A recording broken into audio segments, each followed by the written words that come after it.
The usual gang of misfits and dope addicts are here. Well, Joe in Bluffdale is just thrilled with our opening number. In Bluffdale? In Bluffdale. Doesn't take much for Bluffdale. No. Sure doesn't take much. Because on this day in 1963, Rick Allen, the one-armed drummer, he wasn't born one-armed in 1963. Had a car crash or something.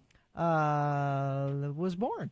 I had no idea. I never knew all of. I just looked. I looked the bands up every morning. I didn't know Def Leppard was an English rock band. You didn't? No, I had no idea. Joe Elliott with the Union Jack shirt. That's like the famous shirt that he. Oh, Bill, come on. Gina, I'm glad I don't know that Joe Elliott wears a famous Union Jack shirt. I'm glad. I know about Def Leppard. That song and a couple of others, and that their drummer had one arm in a car crash. They are hugely successful. Yep. That Mutt Lange, the famous producer Mutt Lange, has produced. I don't particularly care for most of their stuff. Of course you don't. Cashbox called that song though a solid rocker. Is it with now? sophistication? No, it's not. Super trampish chorus backgrounds No. and a cutting-edge vocal. No, in fact, none of that is true. As soon as it started playing, I looked over at Carrie and I said, I could have given you a better Def Leppard song. But I had this one on vinyl. On vinyl on 45. So yeah, there. What would one be of my least favorite? God, it's a draggy song, isn't it? Well, this was the first album with the one-armed drummer, though. Yeah. What's their play a couple of others. I can play the game if you want. Oh, you want to do that? Oh, Here. sure. All right. Some other hits that are better than that. Let me get some started here. That song drags. And that's just a kind of a. It's not a solid rocker. Well, and it's the title track from that album. That's also. What's the name of the album, Gina? Hysteria. Oh. Now I'm going to Spotify. Yeah. Okay. And it's going to be wrong. 4 of the 5 are from this album. Okay. This was a huge album for them. Okay. So let's see what we got here. All right. Pour some sugar on me. Yep. This one is a dumb song. It's a great song, though. It's stupid, but this would have been a better. This is Gina's measure of everything. It's great. I mean, it's really stupid, but it's great.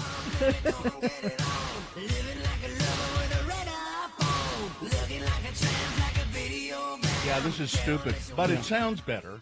It does. But that's the Mutt Lange. Now, number 2 on Spotify is Hysteria. Okay. We just played. Yeah. Now, this is an old one. Okay. Rock of Ages. No, not Rock of Ages. Photograph. Yes, Sorry. very good. Yeah, let it go a little bit. This is like the first big hit Yeah. that they had. Like 83 or something like that.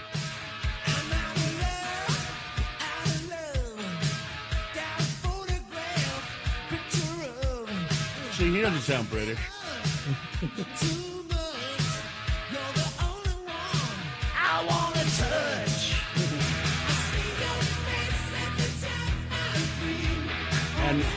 And Gina's the kind of woman who would respond to that. Oh, yeah. You're the only one. Oh, I yeah. want to touch. I'm it. Yeah. I'm the one. Yeah, touch me, Joe. Touch me. Love Bites. That's slow. It's a slow one. Well, again, this is the one-armed drummer. Yeah. So they had to slow it down for him. They had to slow things down until he, got better at it. And Didn't they add another? They added another drummer. No, it's him. He plays with his feet. yeah, they built a special kit so that he could do everything with his foot and his one arm. I play with my feet, but I can't play the drums. Animal. Yep. Again, also from Hysteria. Yeah. It was a huge album for them. 87. Yep. And I was right. Pyromania was the photograph, and that was from 83. Yeah. That was that was when they broke out on MTV and Animal not a favorite. Did everybody buy this album because they were curious? Sure. It was a big deal. Oh, you mean because of the arm? And the fact losing that, his arm? Yeah, the fact that they didn't replace him. And What was his name? Rick Savage? No, that's the bass player. Or no, Rick Allen.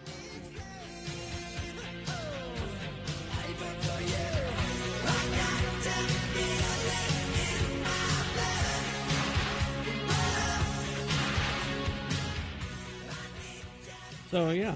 Steve Clark was in the original lineup. He died, though, in 91 while the band was recording Adrenalize. And they didn't replace him. They're loyal. They just became a four-piece band. They put out an album, looks like 2023. Maybe. Let's hear what the Def Leppard is sounding like these days. This is Def Leppard with the Royal Philharmonic Orchestra. Oh, fancy. Did they ever do stuff with REO? I bet they did stuff with REO. REO.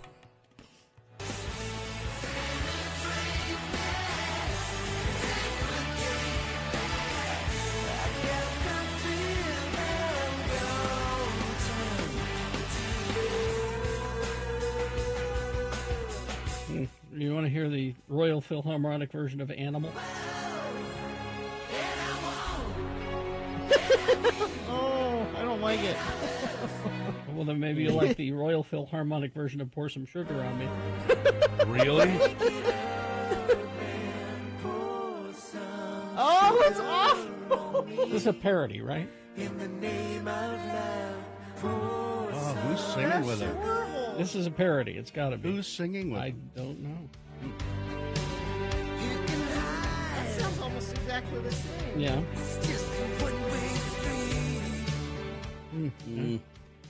Yeah, they. What's the name of that record? The album? Drastic Hysteria. Symphonies. Oh, the dress.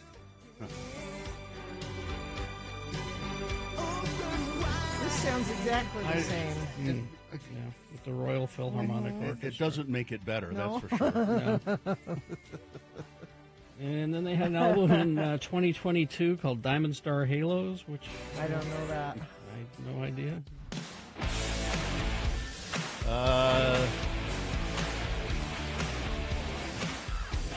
The album takes its name from T-Rex single "Get It On." Diamond Star Halo. My favorite Joe Elliott story, though, is Carrie was at a restaurant in California. It was Nobu. I'm sorry. That's It's a why fancy restaurant. That's why I thought maybe. And he texts me this picture, and he's like, "Is that the guy from Def Leppard?" You were just sure it was. I was Joe convinced Elliott. it was Joe Elliott. Play a little more from that. Another cut from that, will you?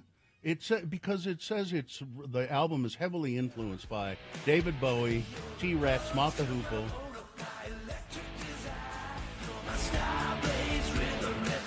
Kind of sounds T-Rexy. Maybe it's the clapping that makes it.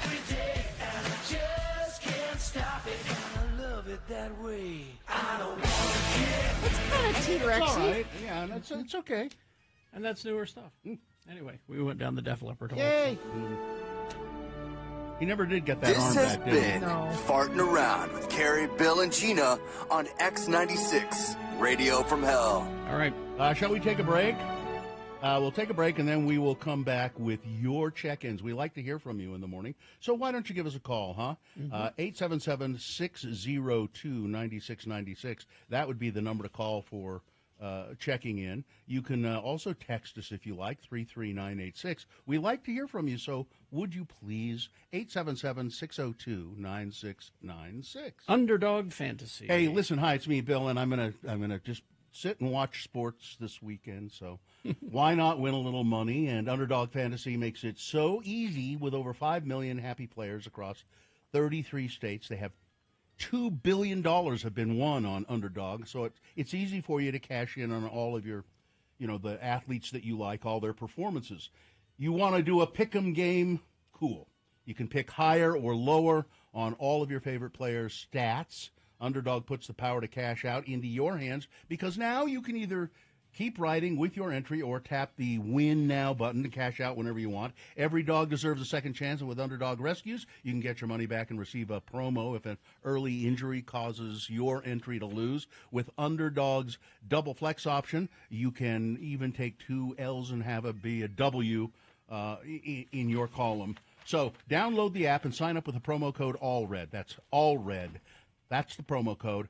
Deposit now. You'll get up to $1,000 in bonus cash instantly. Again, the promo code is ALLRED. You must be 18 years of age or older, plus in a state where Underdog Fantasy operates. Terms apply. Concerned about your play, call 1-800-GAMBLER or visit ncpgambling.org. Now, what have you got here? Now, my wife knows people who know people. That's handy. And the person that they know works for Lay's in some capacity. Lay's potato chips. Is that the Frito-Lay company? Yeah, the Frito-Lay company. And they have put out these flavors are not available in stores yet. They will they be? They will be. These are flavors that they're going to put out, Okay. and they're interesting. What have you got? We start with masala. What is masala? It says here, inspired by tastes of India. Okay. Okay. Masala. Uh-huh. And then there's Like this chicken one. tikka masala? Like Exactly. that. Yeah. And then this one, inspired by tastes of Korea, honey butter.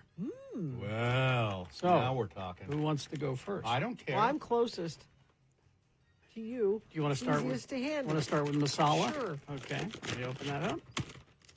There you go. Oh, okay. They look like a barbecued chip kind of thing, but the masala. You should taste the star anise in there. You should taste the. You like that? Mm-hmm. All right. Let me see.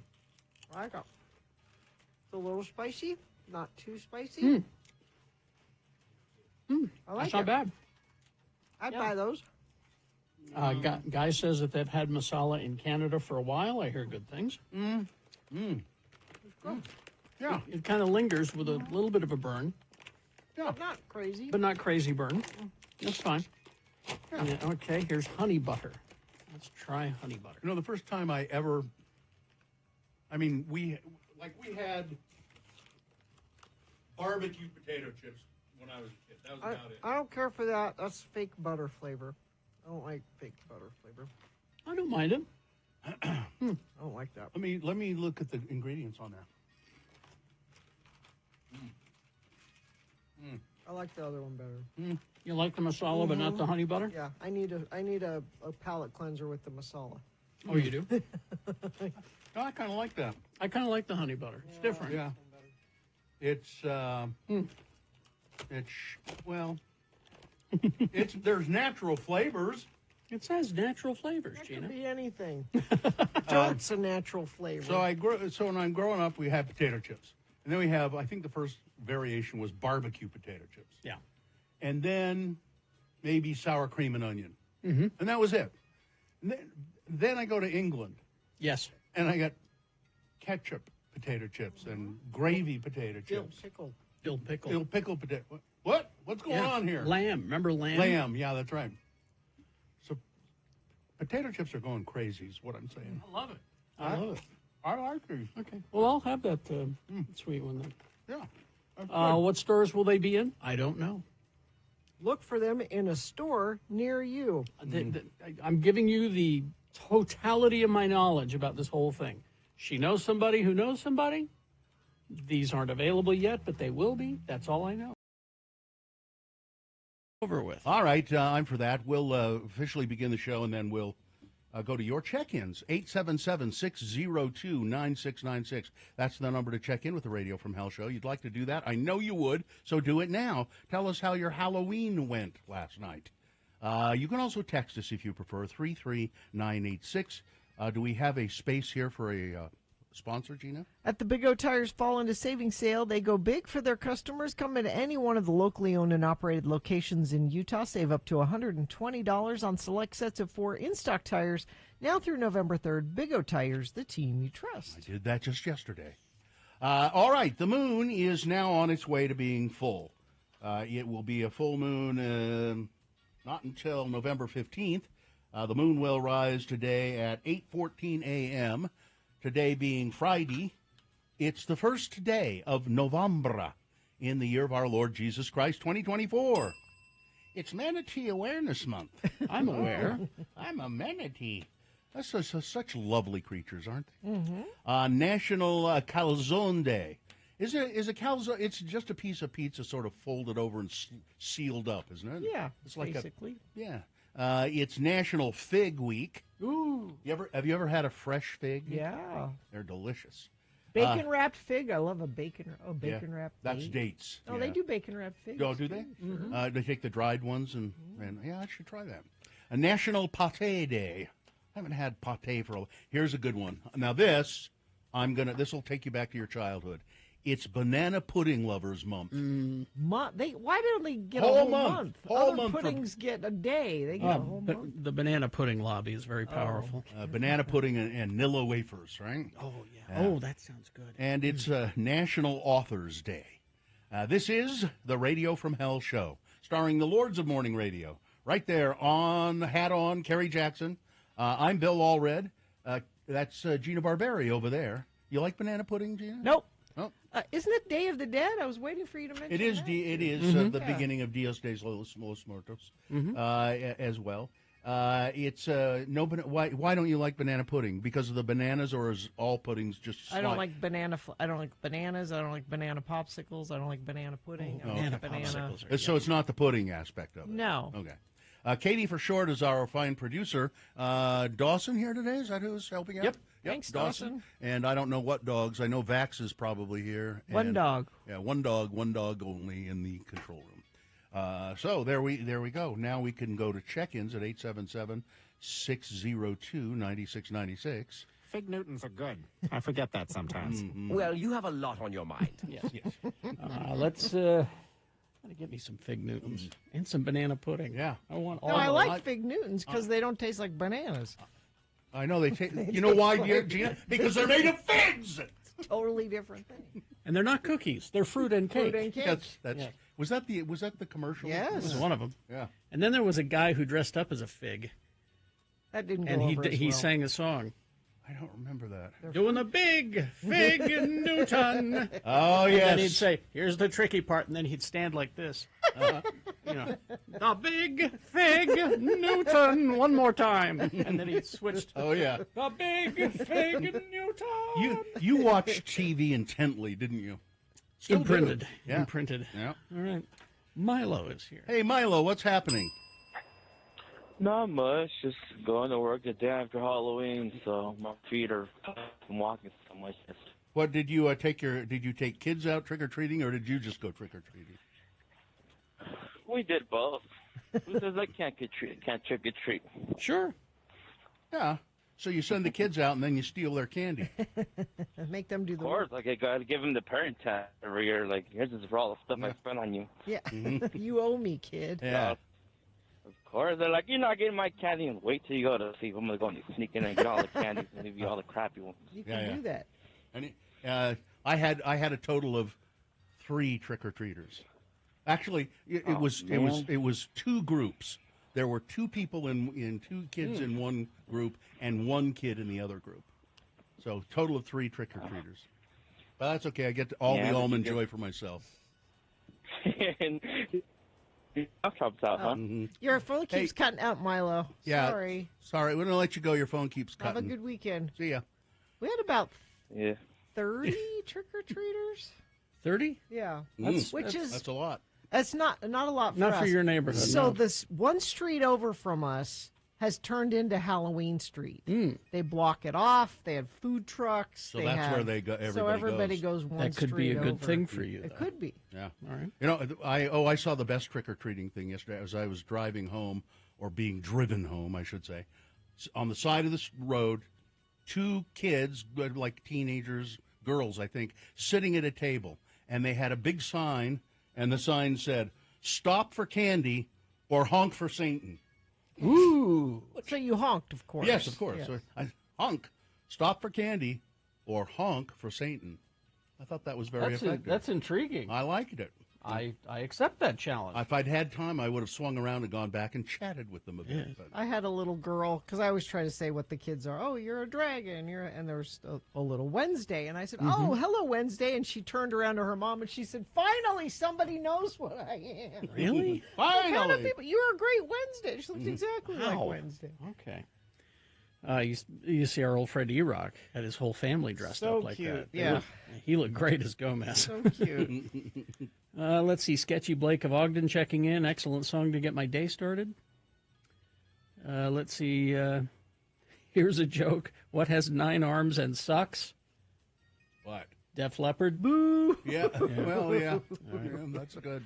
Let's see. Good morning. Right Wing Wade checking in. Here's another. I had just moved from Utah from a small town. in Wisconsin the year Hysteria was released. I was taken to this concert, my first without parents. I believe the concert was at the Salt Palace.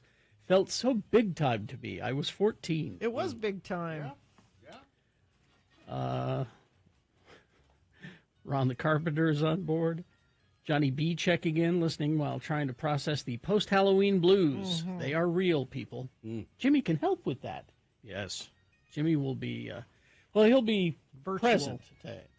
Yeah, I'll be on the phone. He'll be on the phone. He's recovering from surgery. But Cardboard Chris checking in, the guy who passively aggressively cleaned the body of my forklift, then left a bottle of Windex on my seat. It's a forklift. Hug off. Huh. Trying to tell you to keep your forklift clean. That's an odd thing to do. Oh, Jimmy's coming in. He is? That's what Katie's telling me. Oh. He's going to wheel himself in? Why does he do? He had surgery yesterday. I told him he didn't. All right. I mean, I like seeing him. Yeah. He's an adult, Gina. He's dedicated. He's an adult. He can do what he wants. Derek from Lehigh. Ogden Oscar checking in from Terre Haute, Indiana, birthplace of Scatman Crothers. It's a Shining reference. Yes. Mike in Nashville checking in. Luis of Harrisburg, PA. My costume was perfect. The dress weights worked great. Yay. Oh, good. MedTech M. Been a while since I've checked in. Happy Friday. Happy 39th anniversary to my parents. Oh, nice. Tristan from the most west of Jordan's checking in. Trick-or-treating was great. The little one got a ton of candy. Watched The Simpsons Treehouse of Horror. Perfect. You did all the right things. The people who came to my house, the 3 trick-or-treaters, I didn't know what there were 2 really cute young girls, and they were dressed like twins, but they weren't twins. And I think it was some reference I didn't get. It could have been the Shining twins. Was it the Shining? No, well, maybe. I don't know. And then, but then there was this really little girl, and I had this huge amount of candy. And I said to this little girl, "You can take as much as you want." And she must maybe 5 years old, and her mother was down, below the porch, and she looked at her mother, and her mother said, "Go ahead." And so she reaches in, and she takes one blow pop. There's chocolate. She takes one blow. I said, "You can have more." So she reaches in the bowl again. She takes another blow pop. She loves the blow pop. So there you go. Tim the Tree Guy, Sid checking in, Tree of Maine, Pittsburgh listener, Mauricio Paez, Teacher Roger, Chef Roy. Everybody's here, so let's go. Traffic. And Kerry mentioned Right Wing Wade, but he always gives us traffic first thing in the morning. And he says, lanes both directions moving along well. Yeah, everybody's still asleep from their sugar high last night. I think that's what people learned out on the roads. Usually it's all the kids out there driving, but now they're... Yeah, actually, no, everything's moving well. If you see something not moving well, please let us know, and I will pass it along. 33986. All right, we'll take a break, play a song for you. After that song, it's Big Boy News. And then right after that, it's Frank Christ Presents They're Fine, They're Just Fine, the Dead Celebrity Game. We'll explain how to play and what you'll win. Coming up.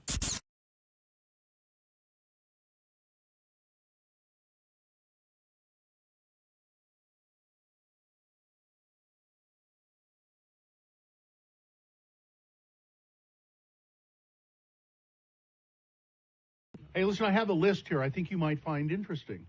Really? Yeah, I do. I think it might be quite instructive. Okay. What's it about? It's the top 10 baby name trends for 2023. Well, it won't help me, but maybe it'll help someone. It's Radio from Hell with another list, because people love a good list. X96. So this organization tries to predict what the trends will be when people name babies. And so they have a list of 10 baby name trends that will influence parents' choices in 2023. The name of this company or group is called Nameberry, and their baby name expert is Sophie Kim. She said, "We consider the newest names that have appeared on the charts, along with names being used by celebrities and other tastemakers who are often ahead of the curve on baby name trends." So it's like baby name trends, like there were a lot of Logans. Yeah. For After brief. Wolverine? Yeah, when the X-Men movies came out, and then there were Anakins. Yeah. So So I'll just get right into them. Here are the categories. Okay. This first one, I don't get why they call it this exactly, but it's the maximalist names. Maximalist names. And parents in 2023 will lean into extravagance and drama, taking inspiration from old myths, pop culture hits like Bridgerton and The Witcher, and trending maximalist aesthetics like dark academia and Regenicor. Here are the names that they think will come from that. Okay. No, Amadeus. Don't do that. Ambrosia. No. Cassiopeia. No. Persephone, Valerian, and Wolfgang. Ah, Category 2. that's a lot of heavy lifting for a kid Yeah. with those names. Category 2, names that are so out they're in. Okay. Just as Stranger Things catapulted Kate Bush's song Running Up That Hill back to the top of the charts, the Netflix show might have a similar impact on baby naming. Okay. So look out for retro names like Blaine, Chrissy, Dallas, Ferris, Marty, and Penny. Marty? Mm-hmm. And my sister's name is Penny. Hmm. Gilded names. Gilded. These are names with a bright feel, whether a direct nod to the metal gold, or maybe it's just sunny. But they're going to be gold names, maybe influenced by Harry Styles' hit song "Golden." Mm-hmm. Okay. But here we go: gold names: Apollo, Golden, and there are Golden. I mean, Golden's a those are Utah Mormon- name. that's Mormon a names. very Utah Mormon Yeah. name. Lucian, Lucian. I kind of like that. Lux, Marigold, and Soleil, Soleil? Soleil. Like Soleil Moon Fry? like Band de Sun. Soleil. It means Mhm. sun. Neo cowboy names. Okay. Woody? Because of a sci-fi western Outer Range, other Yellowstone, so cowboy names. Yeah. All right. Some examples would be Abbott, Abbott. Boone, Don't do Boone. Dutton, Dutton. For Yellowstone. yeah, Foster, Hawkins, and Wilder. Traveling light names. I don't know what that. Yeah. Are Easy. they short? Yeah, yep, that's it. Okay. It's interest. There are interest in short names ending with a vowel or an I, ending with an I. Okay. So names would include Esti, E-S-T-I, Callie or Kaylee. These all end in I. Lenny, Mary with an I, Nori, that's a Hobbit name, and Raffi. Raffi? Yeah, Raffi. That's not. Oh, he's that no. children's singer. And if you end artist. some of those with an I, like Mary, your kid's going to hate you because they're going to be spelling their name every day, 3 times a day. Extra names. The letter X is a common factor in picking many names, the rising names on nameberry lists. Names with X endings or X in the middle. That's what the Angelina and Brad Pitt's kids are. They're all X names. Yeah. There's Bronx. Don't name your kid Bronx. Felix.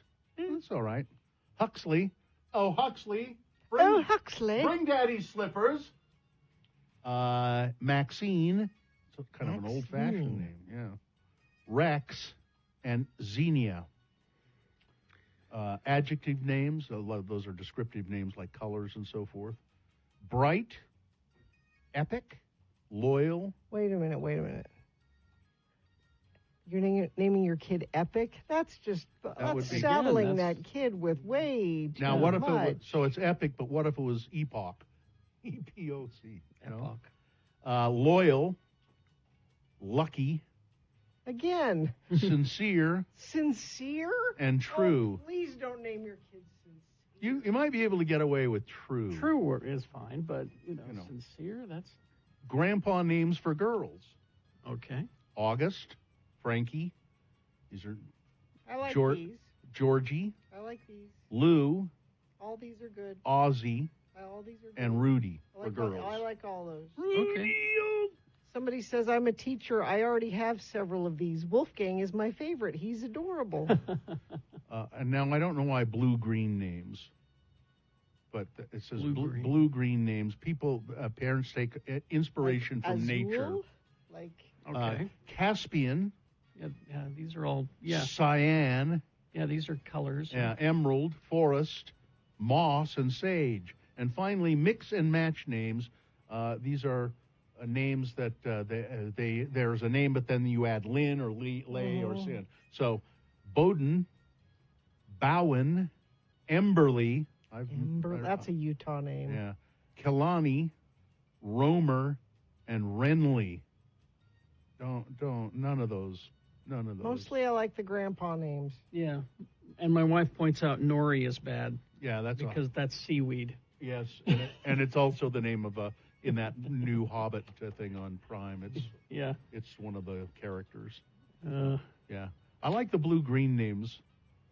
Forest, Emerald. There are no flower names, are there? Flowers are out. See, I always like flower names for girls. I always think I like those. There's plenty of lilies.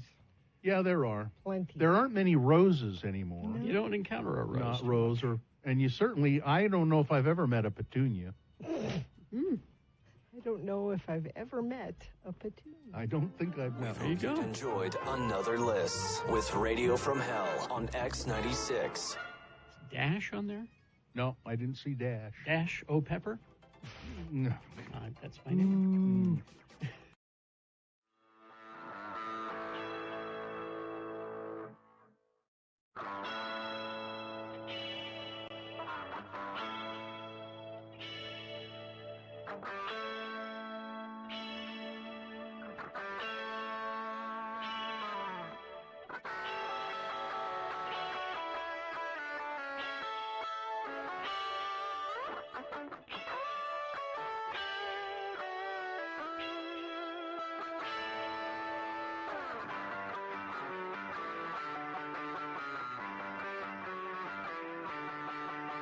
Because that is not a Halloween song. No.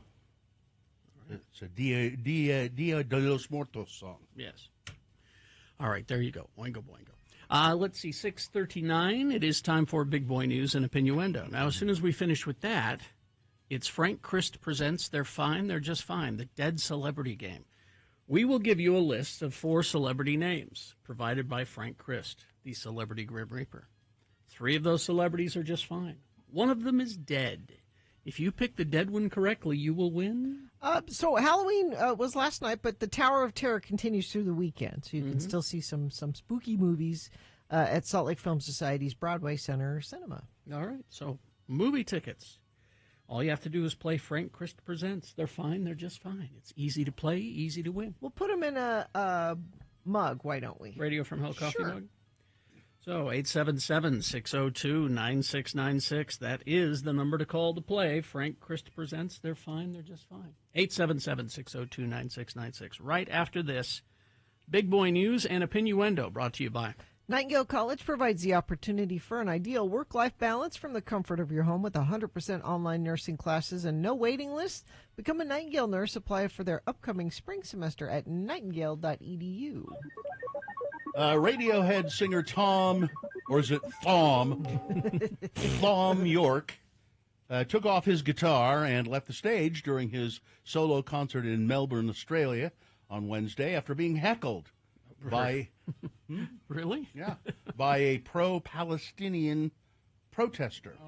In video footage circulating on social media, a concert goer can be heard shouting toward the stage at the Sidney Meyer Music Bowl about the rising death toll in Gaza and the Israeli genocide of Gaza. The protester asks Yorke, "How could you be silent in the face of the conflict?" Yorke replies by saying, come up here and say that. Right here, come on. Come on up on the effing stage and say whatever you want to say. Pointing at the heckler, he continued, "Don't stand there like a coward. Come here and say it. Come on. You want to piss everybody off, right? Come on." Ooh. Yorke adds and then says, "Okay, you do. See you later then." And he left the stage before later returning to perform Radiohead's 1997 hit Karma Police, according to... Will you play Karma Police? According to social media posts. Now, I guess... Yorke has come under some scrutiny for the band's decision to perform in Tel Aviv. The boycott divestment sanctions organization called, I forget what it's called.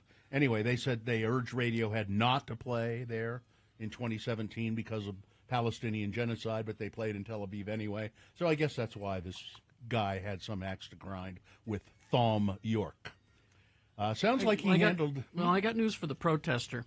I don't think Radiohead is going to bring peace to the Middle East. No, I don't either. It's not. And it sounds kind of like Thom.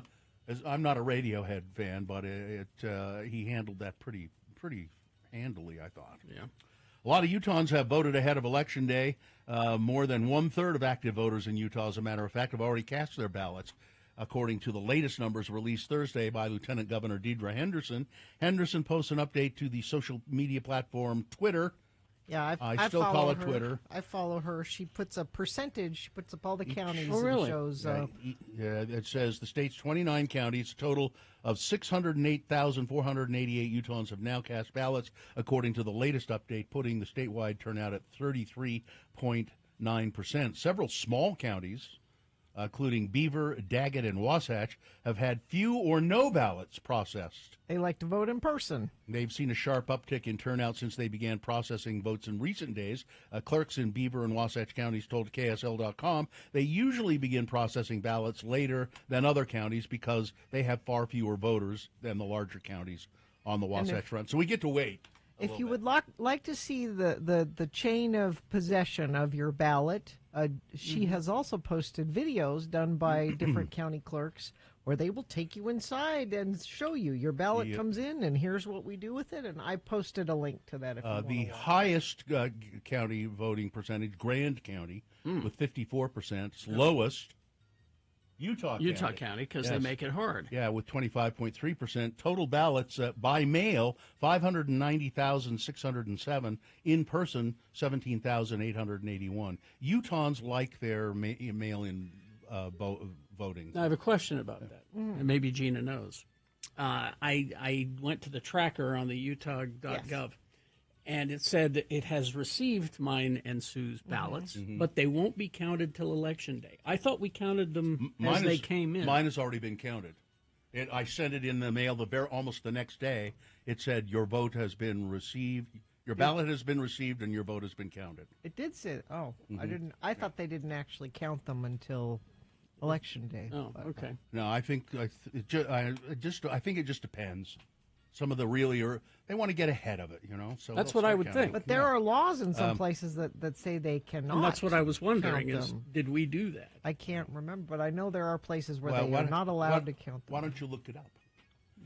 Threats of political violence continue to mar the closing days of the election in Utah, following a year that saw an increased number of threats levied against elected officials. Several candidates have spoken about the need to tone down the vitriol to reduce the risk of violence, including U.S. Senate candidates John Curtis and Caroline Gleisch.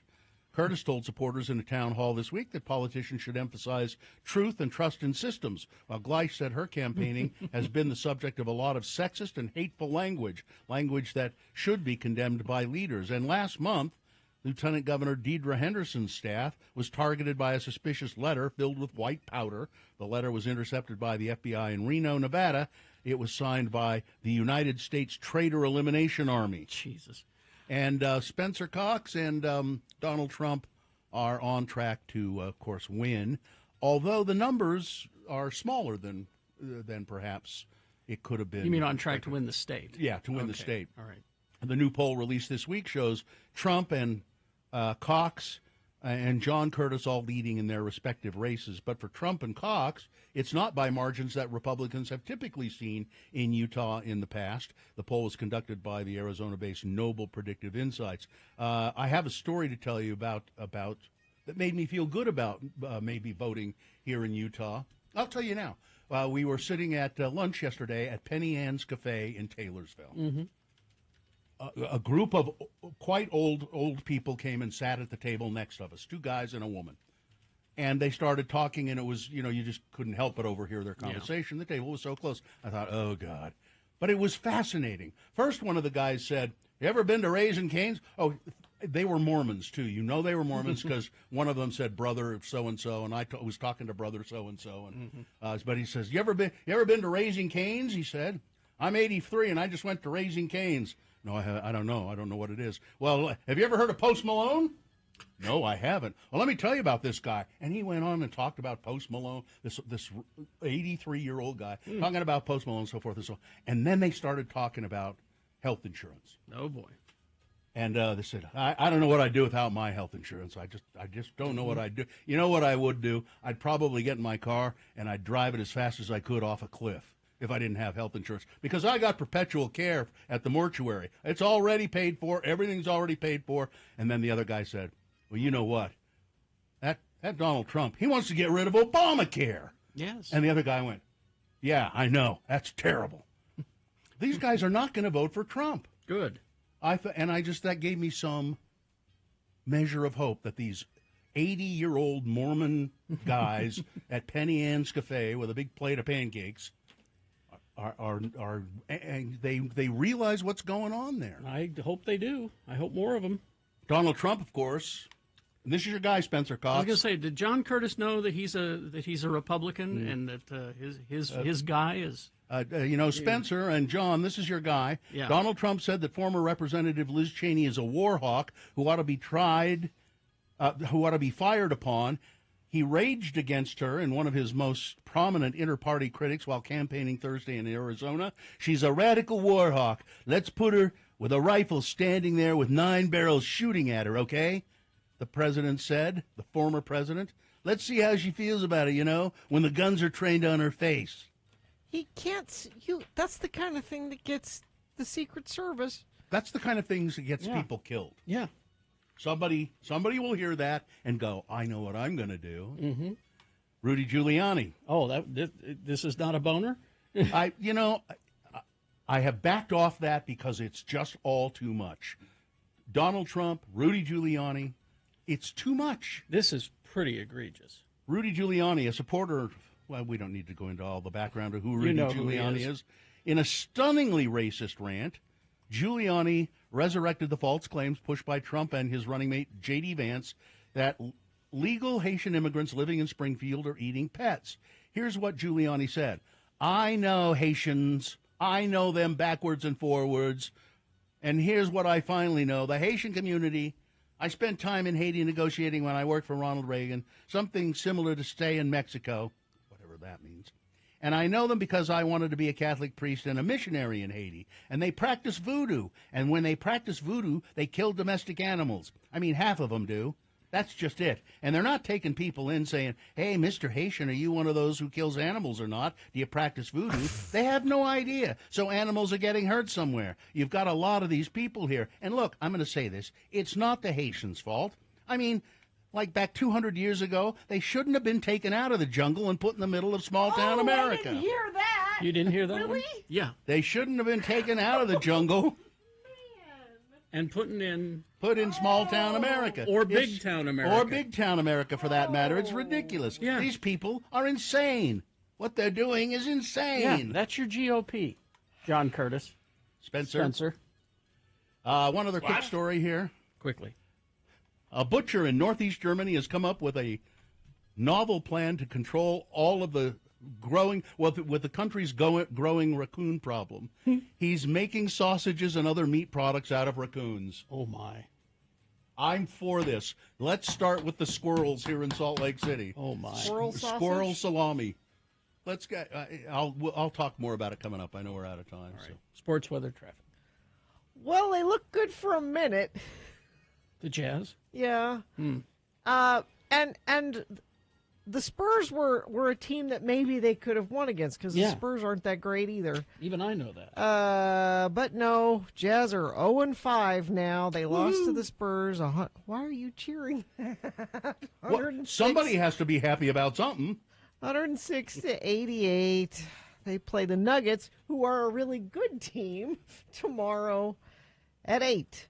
Real Salt Lake, let's see, they are on the road at Minnesota tomorrow at 7. Utah Hockey Club, they play tomorrow at 8. Puck drops at 8, Bill, with the Golden Knights. All right. That's your sports. Weather. So today, fairly warm, partly sunny, 56 for a high. Tomorrow, mostly cloudy, then a chance of rain afternoon, and 100% chance of rain overnight Saturday night into Sunday. Lows in the 30s, so it'll cool down quite a bit. Cool down even more Sunday. Could even see a little bit of that rain changing over to snow, depending on where you are. Traffic, let's see. I think everybody is still asleep or took the day off. Like, we should all get the day after Halloween off because no accidents or slowdowns on the roads. I'm looking at UDOT, and let me check our message stream. See if any. So a couple of people say their vote's been counted. Mine says they're holding it till Election Day. It probably depends on your zip code. Yes. Okay. But if you go to vote.utah.gov, they can track your ballot, and you can see that they've received it. Might also have something to do with how quickly you got your ballot in. Could be. I don't know. But go there and sign up for it. It's nice to be able to have that reassurance that they received your ballot. Let's see. This week at the Tower of Terror, it's Rocky Horror Picture Show, Broadway Center Cinemas. No spooky seasons complete without a time warp. Tickets at slfstix.org. Frank Christ, good morning. Well, good morning, everyone. Celebrity, the reaper of celebrity souls. I should remember to put it that way. Although you are a celebrity in your own right, sort of. Well, among the Reapers, yes. And here. You're a big star here in our studio. Oh, I know. Like last night, were you able to be out among people? Was that a night? It's the one night of the year when I'm able to, not be mingle. Huh? I can be in my actual form. Frank is here. He is, as you would expect a Grim Reaper to be, a skeletal figure wearing a robe with a hood. He's got a scythe. His only thing that's different is kind of an update. He goes around in an electric scooter. Well, because I care about the environment. Yes, you do. And he is the one who reaps the souls of celebrities after they die. He does not kill them. No. He just takes their souls to the distribution center. I do. And, we don't have any contestants. Are people afraid of me? I don't know. What is the prize that someone can win if they identify the dead celebrity? So Salt Lake Film Society's Broadway Center Cinemas has the Tower of Terror that continues this weekend. It's cult horror classics on the big screen. And call now, 877-602-9696. You want to put those tickets in a Radio from Hell coffee mug? That is what I was going to say. All right, 877-602-9696. Call now, identify the dead celebrity. You'll win the prize, and you'll get to talk to Frank Christ a little bit, too. That's always He's a celebrity. It was nice yesterday, just walking around. You can let your hair down a little bit. I got so many compliments on my costume. He doesn't have hair. Oh, Gina. I'm sorry. Let your cowl down. Could you let well, I don't want to scare anyone. I did get a lot of nice costume. Yeah, a nice costume. That's realistic. Yeah. All right. Looks like we got a bunch of people calling now. So let's get to the. Get them on there quick. They must be properly vetted. Yes, there it is. Matt is here. Hi, Matt. How are you? Wonderful. Are you fine? I'm fine. I'm just fine. There you go, Matt. I'm just fine. All right, Matt. I've got a list. I've got a list of celebrities that Frank has given me here. One of these actors is dead. The other three are, as Frank says, fine, just fine. You identify the dead celebrity, you'll get the prize. It's movie tickets and a Radio from Hell coffee mug. Ready to go? Nope. Ready. All right. This is because it's National Authors Day. Frank has given me a list of actors in movies about authors. Number 1, Terry Polo. Polo was a regular on the last season of Northern Exposure. She later played Detective Ash on the series Brimstone. She was in the 6th to 7th seasons of The West Wing. And Frank, I don't know, you probably know her for her layout, her photographs in a famous magazine. Did you Which ever see magazine? Playboy magazine. Did you ever Well, I see wouldn't it? know. I've never. Oh, you never saw that? No. Oh. Well, she was in the Meet the Parents movie and all of its terrible sequels. And she was in a comedy called Authors Anonymous. Number 1, Terry Polo. Number 2, Michael Lerner. He was nominated for the Academy Award for Best Supporting Actor for Barton Fink. John Goodman is wonderful in that, Frank. You should see that movie. Well, I've never seen it. It's great. He was also in 8 Men Out, No Escape, Elf, and X-Men Days of Future Past. Did you ever see that? I did see that, yes. Yeah, he's in that. There are a lot of precious celebrities in that movie. He is in a movie, Barton Fink, and that's about a young Hollywood screenwriter. Number 2, Michael Lerner. Number 3, Doug Jones, best known for portraying non-human creatures, usually via heavy makeup and visual effects. He's collaborated with acclaimed filmmaker Guillermo del Toro in Mimic, Hellboy, Pan's Labyrinth, Hellboy 2, The Golden Army, Crimson Peak, The Shape of Water. You know, he says he's a devout Christian, and he was a little hesitant to be in Hellboy movies because of their satanic theme. Did you ever see those? I saw the Hellboy movies. What'd you think? Oh, I quite enjoyed them. Number 3, Doug Jones. He was in a movie called Adaptation about a self-loathing screenwriter. And then number 4, Len Cariou. He became famous for his portrayal of Sweeney Todd. I'll bet you know that, don't you, Frank? I'm very familiar with that story. Yes, Sweeney Todd, the Demon Barber of Fleet Street. He won a Tony Award for the original production. Some of his film work, 4 Seasons, 13 Days, About Schmidt, Prisoners, Spotlight. He played Franklin Roosevelt in an HBO film called Into the Storm. He was in the psychological thriller Secret Window about a mystery writer whose life spirals out of control. Number 4, Len Cariou. Which one of those actors is dead, Matt? I got to go with number 4. Len Cariou? No, he's fine. He's fine. I'm sorry, Matt. Should we give Matt another chance? I suppose. Okay. Well, give you another chance. Listen carefully. Was it Terry Polo, Michael Lerner, or Doug Jones? Michael Lerner, yes. Yes, it was Michael Sure. Lerner. Oh, now you know. Yes, Now you remember. he died in 2023 at the age of 81. He's, again, one of those actors, if you saw him, you'd go, I've seen him in a million things. Well, if they ever make a movie of my life, I'd like Doug Jones to play me. Oh, I can see that. Yeah, very good. I can see All right. that. All right, thank you, Matt. Hang on the line, and Katie will tell you how you can get your tickets. What's next for you, Frank? Well, I got to go. I'm constantly checking on Lyle Lovett. Constantly? Really? Well, he's 67, and he's fine. He's just fine. Oh. He just doesn't look He fine. never does look Never fine. look good. Goodbye, everybody. Goodbye. Goodbye. Well, traffic is fine. It's just fine. No accidents or even slowdowns to tell you about. I think people took today off, as it should be a holiday. You're definitely not on the road. So if you got somewhere to go this morning, you're going to have no problem. U.S. women's national team are returning to the ice Friday, November 8th at the Maverick Center. Get tickets now to watch as they face off against Canada. Go to maverickcenter.com to get your tickets now. All right. We will take a break. We will be back after these messages. Sean Means here to review the movies opening this weekend. Stand by. UtahAdvocates.com. Oh, the advocates, if you are in an accident, these are the people you want to contact. They're personal injury attorneys.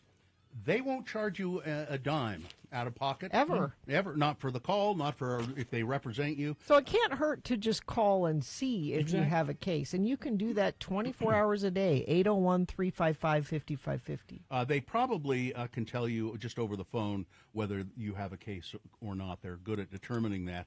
The advocates, they are terrific people. They take care of their clients. They've helped Katie and other people who work here. The Advocates award-winning lawyers simply win. So let them fight for your rights and get the compensation you deserve. Chat online if you'd prefer to do that. UtahAdvocates.com, and you can do that 24 hours a day, 7 days a week. Or call them, 801-355-5550.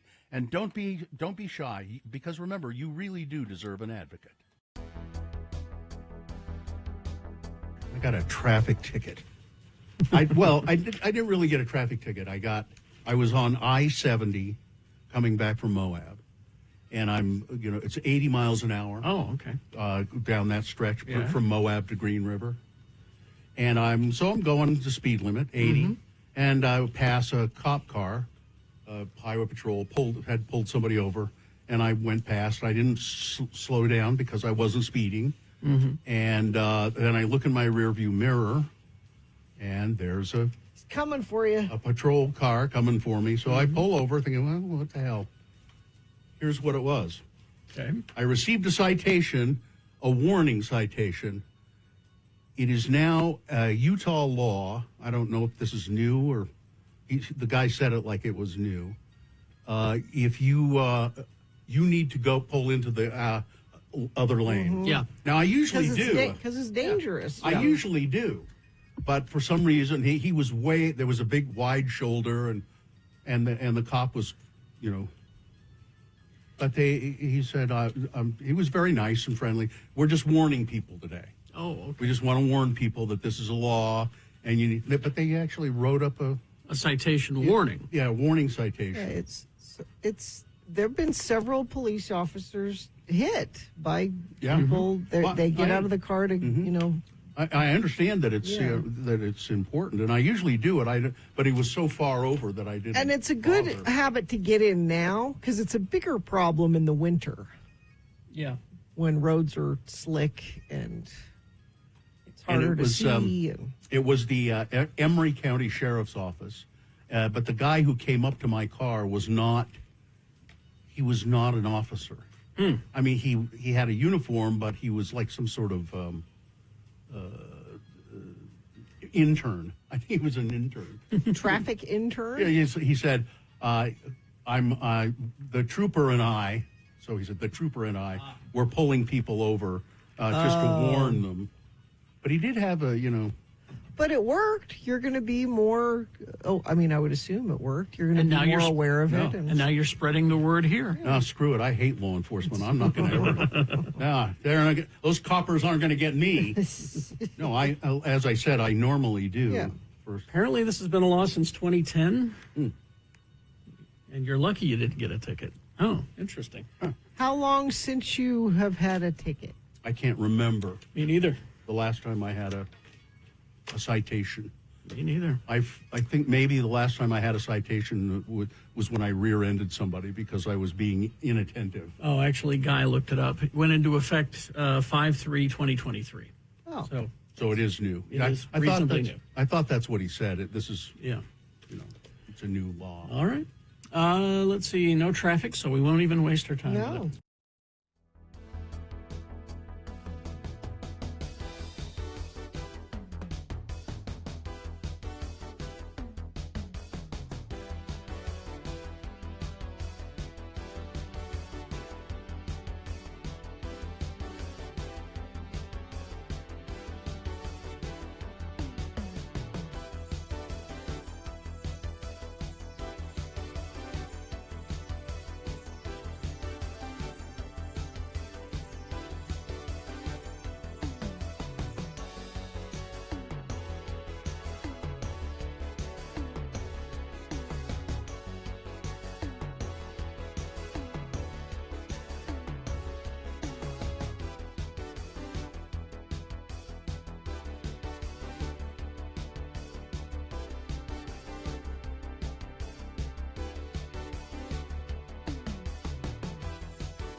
Six. Like Rick in Cottonwood did. He did? Yeah, he wants to go to the movies. I said, Rick, just hang on. Sean Means is here. He'll tell you what movie to go to. And no one's stopping him from going to the movie. No. You don't need permission Yet. to go to the movies. Nobody's stopping him yet. Yes. Is this a sponsored feature? This week at the Tower of Terror, it's Rocky Horror Picture Show at Broadway Center Cinemas. No spooky seasons complete without a time warp. Tickets at slfstix.org. Well, here he is, a man who knows the Rocky Horror Picture Show backwards and forwards. Oh, yes. For many years, you were involved in that, weren't you? For quite a few. I retired because it's not an old person's game. Sean is a reporter for the Salt Lake Tribune.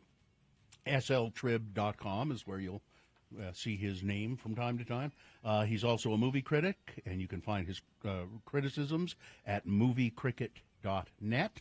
Good morning. What have you got for us? Good morning. We've got 3 movies to talk about this week. We will start with the one art house movie that I got to see called Emilia Perez. And we'll get to the title character in a minute. Okay. We start with a lawyer in Mexico City, Rita, played by Zoe Saldana from Guardians of the Galaxy, Star Trek. We know her.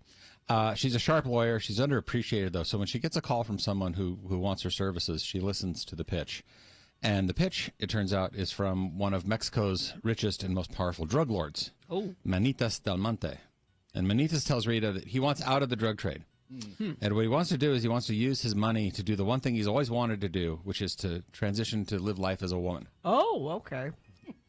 That gets your attention. All right. And Rita is like, okay. So she starts trying to figure out how to do this, goes to surgeons in Bangkok and Tel Aviv, and finds a place in Switzerland to send Manitas' wife, Jessie, who's played by Selena Gomez, and their kids to live off in safety.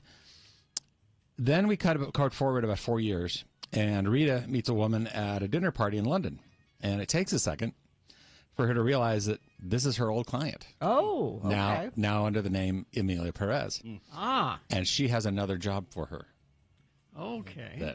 That is the crux of the movie. So you can't say. I would rather not. Okay. Okay. Leave more for Okay, people well, this to is find out. interesting. This is a really tough, it's heartbreaking, emotional drama, and here's the surprise: it's also a musical. Whoa, I didn't see that. And it's a Tell very me- gritty one. Tell me Zoe can sing. Zoe sings fairly well. Good. Yes, Oh, she and can of course, do anything. And of course, Selena Gomez we know can sing. Yes. So yeah, It's a music. yeah. And there are moments when Zoe and Selena, or the actress Carla Sofia Gascon, who plays Manitas and Amelia, and who is a trans actress, they're singing their hearts out, and it never feels cheesy. It never feels too much like a musical. It's still pretty gritty and pretty street level sort of stuff, and it's all in Spanish. Okay. Yeah, There's a lot going on. There's a here. lot going on this here. plate here. Yeah. Do they do subtitles for singing? Yes, they do. Okay. Yes. This movie played at the Cannes Film Festival. It won the jury prize, which is like second place, essentially. It also won Best Actress for Selena Gomez and Zoe Saldana and Carla For all Sofia three Gascon of them. and Adriana Paz, who comes in later in the movie. All four of them shared Best Actress at Cannes. Yeah. Wow. This movie is amazing. 3.5 stars. Okay. It's playing at a few theaters around town this week and for a little bit, and then I'm not sure exactly when, but then it goes to Netflix. Okay. So, but go see it in a theater. You want to see it, That's something. Yes, it is.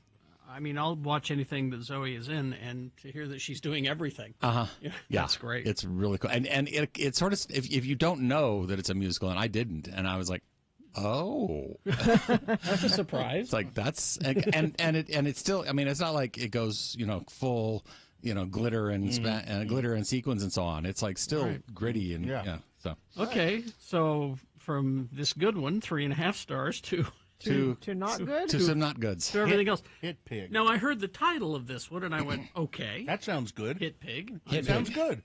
This is a very terrible kids movie. This is an animated story. It's actually based on a story by Berkeley Breathed, the guy the guy who did Bloom County. Yeah. You remember he also did the book Mars Needs Moms. Yes. which remember which that. was a cartoon that was so bad, Disney stopped calling it. He stopped putting Mars in the title of any other movie, including John Carter. Yeah, that's And it also killed Robert Zemeckis' mocap era. Yeah. Which we'll get to him in a So minute. who gave him money to do another movie? Some European people, I think. Okay. So we have a pig who's a bounty hunter who tracks other animals and takes them back to their owners. Which I like the idea. And his new assignment is to catch an escaped elephant named Pickles and bring her back to her trainer. I who's like this so far. Using her in her Vegas Animal Act. So you have Hit Pig trying to get Pickles to go across the country back to Vegas, and along the way he starts becoming friends with her. So it's like Midnight Run. I was just going to say, except that Midnight Run had jokes and humor and It doesn't and have laughs. that. This is supposed to have it, but It's supposed to and very much doesn't. It reminds me of the Patton Oswalt routine, comedy routine about punching up jokes for like bad movies. It's like that. Except nobody did that. Nobody did that. Or did it successfully. The voice cast: Jason Sudeikis is the Hit Pig, Lily Singh is the elephant. Rainn Wilson is the villain. Of course. You feel sorry for all of them. This is just boring. It's just a slog. 1 star. 1 star for Hit Pig. And it's playing at theaters that you should avoid. All right. Well, then let's go to the movie Here, which is kind of sneaking in. I'm not seeing. It's I don't know. It's pretty. I don't know. This is Robert Zemeckis, who we were just talking about. Noteworthy. It's reuniting him with the screenwriter Eric Roth and with actors Tom Hanks and Robin Wright. Is there some big gimmick to this, like he loves to do? There's a technical gimmick. So this is 30 years after all these people made Forrest Gump together. Yeah. So it's a story about a house. Okay. And the people who have lived in this house over decades or even centuries. It starts with the space where the house will be and when the dinosaurs are rampaging through, and then there's this like the beginning of the movie is dinosaurs, then a meteor, then the ice age, then forest, and then indigenous people, and then eventually a hut of some sort, colonists, colonial people, so on. Finally, we settle in, and mostly focuses on this one family starting in 1946. You see this young GI and his wife. He's just back from the war, and they buy this house on the GI Bill in the same space that we and the gimmick. This is based on a graphic novel which uses the same thing. The camera never moves. We are always in the living room of this house. We are always aimed right in one spot. So is it like watching a play? No, because it transitions sort of with panels like a comic book to different eras, different times. But mostly we're seeing this one family, Al and Rose, played by Paul Bettany and Kelly Riley from Yellowstone. Yeah. Okay. And then they move into the place in 46. They have kids. One of their oldest kid grows up 1964, teenage, 18 years old, Tom Hanks. Oh. And with all of these, the de-aging special effects and computer, to make Tom Hanks look like a kid again, and so on. And he has a girlfriend played by Robin Wright, Richard and Margaret. They get pregnant, get married. They de-age Robin Wright, but she looks exactly the same. She's never changed. She's lovely. Yeah. She's lovely at any age. So yeah, and they get married in '64, and we know this because the TV is showing the Beatles on Ed Sullivan. Okay. And that sort of needle drop stuff happens throughout the movie. That's helping you set the time, set the tone, and also telling you what emotions you're supposed to be feeling. We see other families who have lived in the house before World War II and then after COVID. And the thing is that these stories are just sort of sketches, and there's not a lot of detail, and none of them are very interesting. And like I said, the gimmick here is that the camera never moves. You're always like in the living room, and just the stuff is moving. Stuff is moving or changing based on the era, and it's always the same angle, and it sounds like an interesting experiment. Yeah. But really, it's a gimmick that you get bored with in about 20 minutes. Okay. And the human stories that are going on in this house aren't interesting enough on their own to fill in the rest of the way. And you're mostly just, they're transitioning now back to here, and so and just you're spending way too much attention paying attention to the seams. And why do I feel like Tom Hanks should not do these like gimmicky things anymore? He said. He liked the way he said it was really interesting to see how I looked when I was 18, and it was very close. But I like the way I look now. The thing is, with Tom Hanks, it's a matter of he gets to experiment, and he's at the stage in his career where he can do whatever he wants, and therefore I can try something weird. Okay, and that's why. And 2 stars. 2 stars for here. Didn't not go quite for there. No. All right. Well, there's always next week. There's always next week. Do we have any idea? Next week we have 2 movies that are very, very different. Yes. We have Heretic, finally. Quickly tell everybody about the special screening of that. It's invitation only. It is tomorrow night at the Century 16 on 33rd South. 7:00. They have 2 screenings going simultaneously, and it's invitation only, but they're standby seating. You can try. And the hosting one screening is Whitney Rose from Real Housewives of Salt Lake City, and the other is being hosted by Whitney Levitt from The Secret Lives of Mormon Wives. And you can choose which door you go into, which is this is the movie about the 2 sister missionaries for the Church of Jesus Christ of Latter-day Saints who go to try and proselytize at Hugh Grant's house. Yeah. And the other one is The Best Christmas Pageant Ever, which is a beloved short story about a church mom who volunteers to direct the church's Christmas pageant, and what happens when the most unruly kids in town want to join. Okay. So all right, there you go. By the way, there's a big story about Heretic in the Deseret News today. And they are not happy with it. There is a big story about Heretic interviewing the 2 actresses and the filmmakers running in the Tribune, in the print edition Sunday and online Monday. Okay, there you go. By me. Thank you, Sean. I think everybody has today off, or they're moving so slow they haven't left the house yet. No accidents or slowdowns to tell you about, but you can text us if you see something, 33986. Let's see, we've got Boner of the Day coming up. Here are the Boner candidates you're going to be considering. Boner candidate number 1 is, why not, leave our whale alone. Boner candidate number 2 is, a demon? It was a demon? You're sure of that, Tucker? And Boner candidate number 3, she says she's no racist, but the video says she is. All right. Boner of the Day, big boy news coming up after these messages and a song. Stand by. Underdog Fantasy. Underdog Fantasy. This is a place, well, if you're going to be watching sports this weekend, and you know you are, why not win a little money with Underdog Fantasy? They make it so easy. You can win with over 5 million happy players across 33 states, $2 billion won on Underdog. They make it easy for you to cash in on all of your athletes' performances. Want to do a pick'em game? Well, that's cool. You just pick higher or lower on all of your favorite player stats. And Underdog puts all those stats right there on their website for you, which really makes it easy.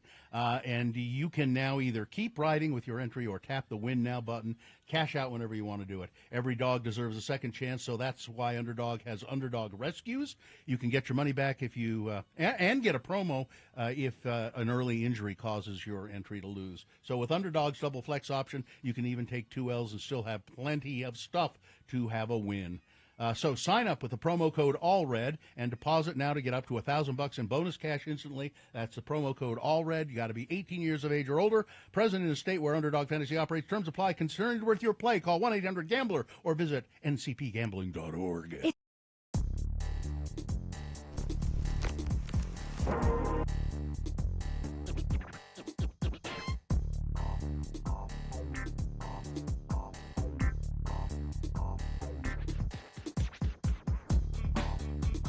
You want to tell your hitchhiking story here, Bill? Oh, I guess, yeah.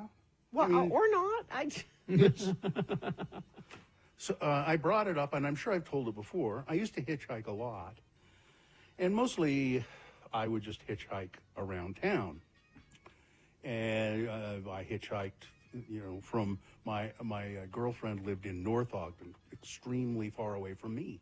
No car, hitchhike. And how? And this was more common back then. People, wasn't it? I don't. Hitchhiking used to be really common. When I was doing it in Ogden, I don't recall seeing anybody else doing it. Now, would you get into any car that pulled over, or would you ever be like, yeah. No, never mind, I'm good? No, Well, hitchhiking was fine until Ted Bundy ruined it. Yeah. Well, and I never really had much problem. And I continued to hitchhike after this, actually, but not in Ogden. So a car pulls over.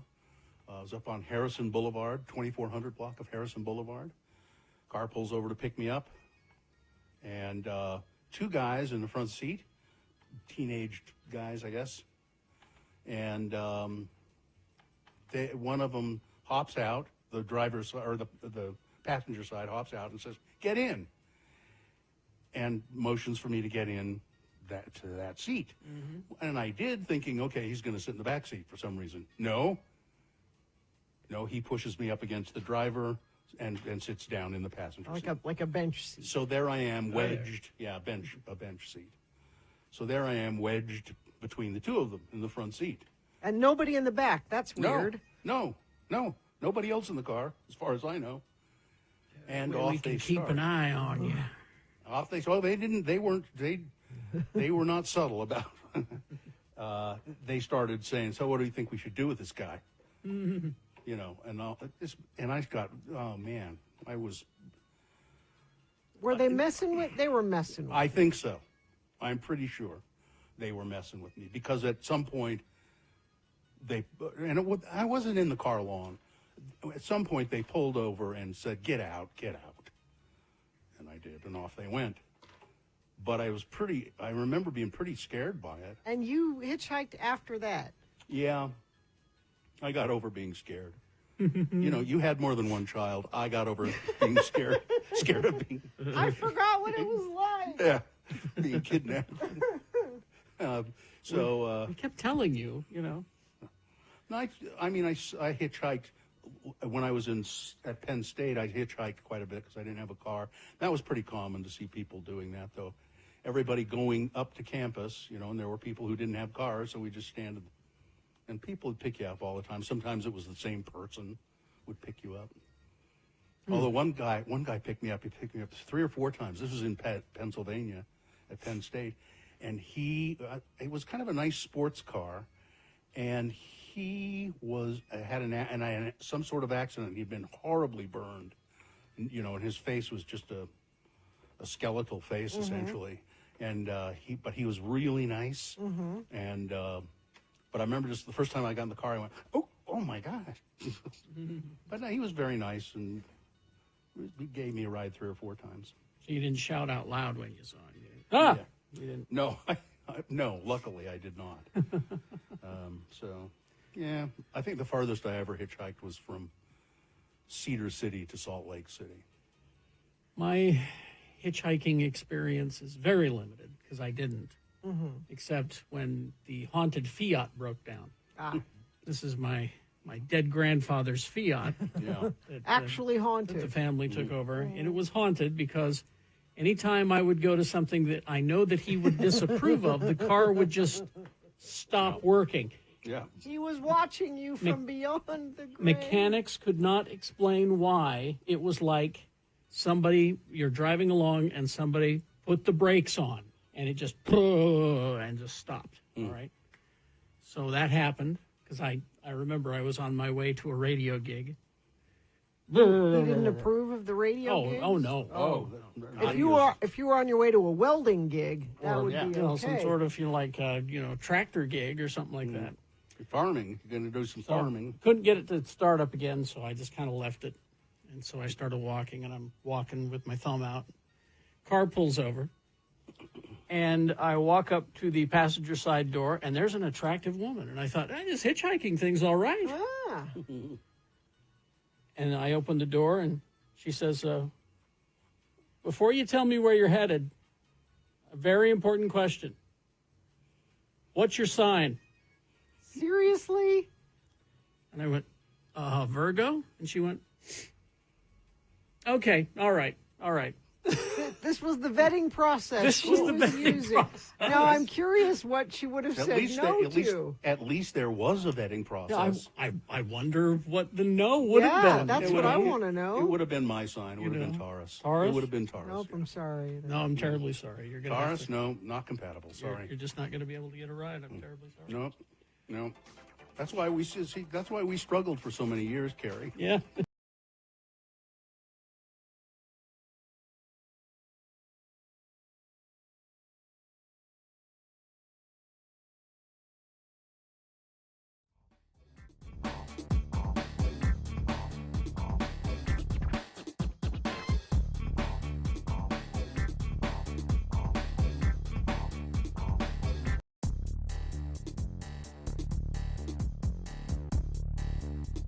Because, well, it was yesterday, but because of all the Halloween frou-for-all, we missed it.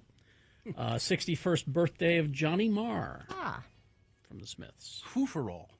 And electronic also. There you go. It's time now for Boner of the Day. 3 news stories. These are examples of bad, stupid, or funny human behavior. You will decide with your vote, of these 3 candidates, which one is the worst, which one deserves to be Boner of the Day for today, November 1, 2024. We'll give you 2 candidates now, a third after the news, and once you've heard all 3, then you will vote. One of you lucky random Boner voters will receive. Oh, you can't buy it. You can only win it. A Radio from Hell Boner t-shirt. Boner candidate number 1, leave our whale alone. I don't know if you, this story's a couple of days old. I don't know if you guys heard it.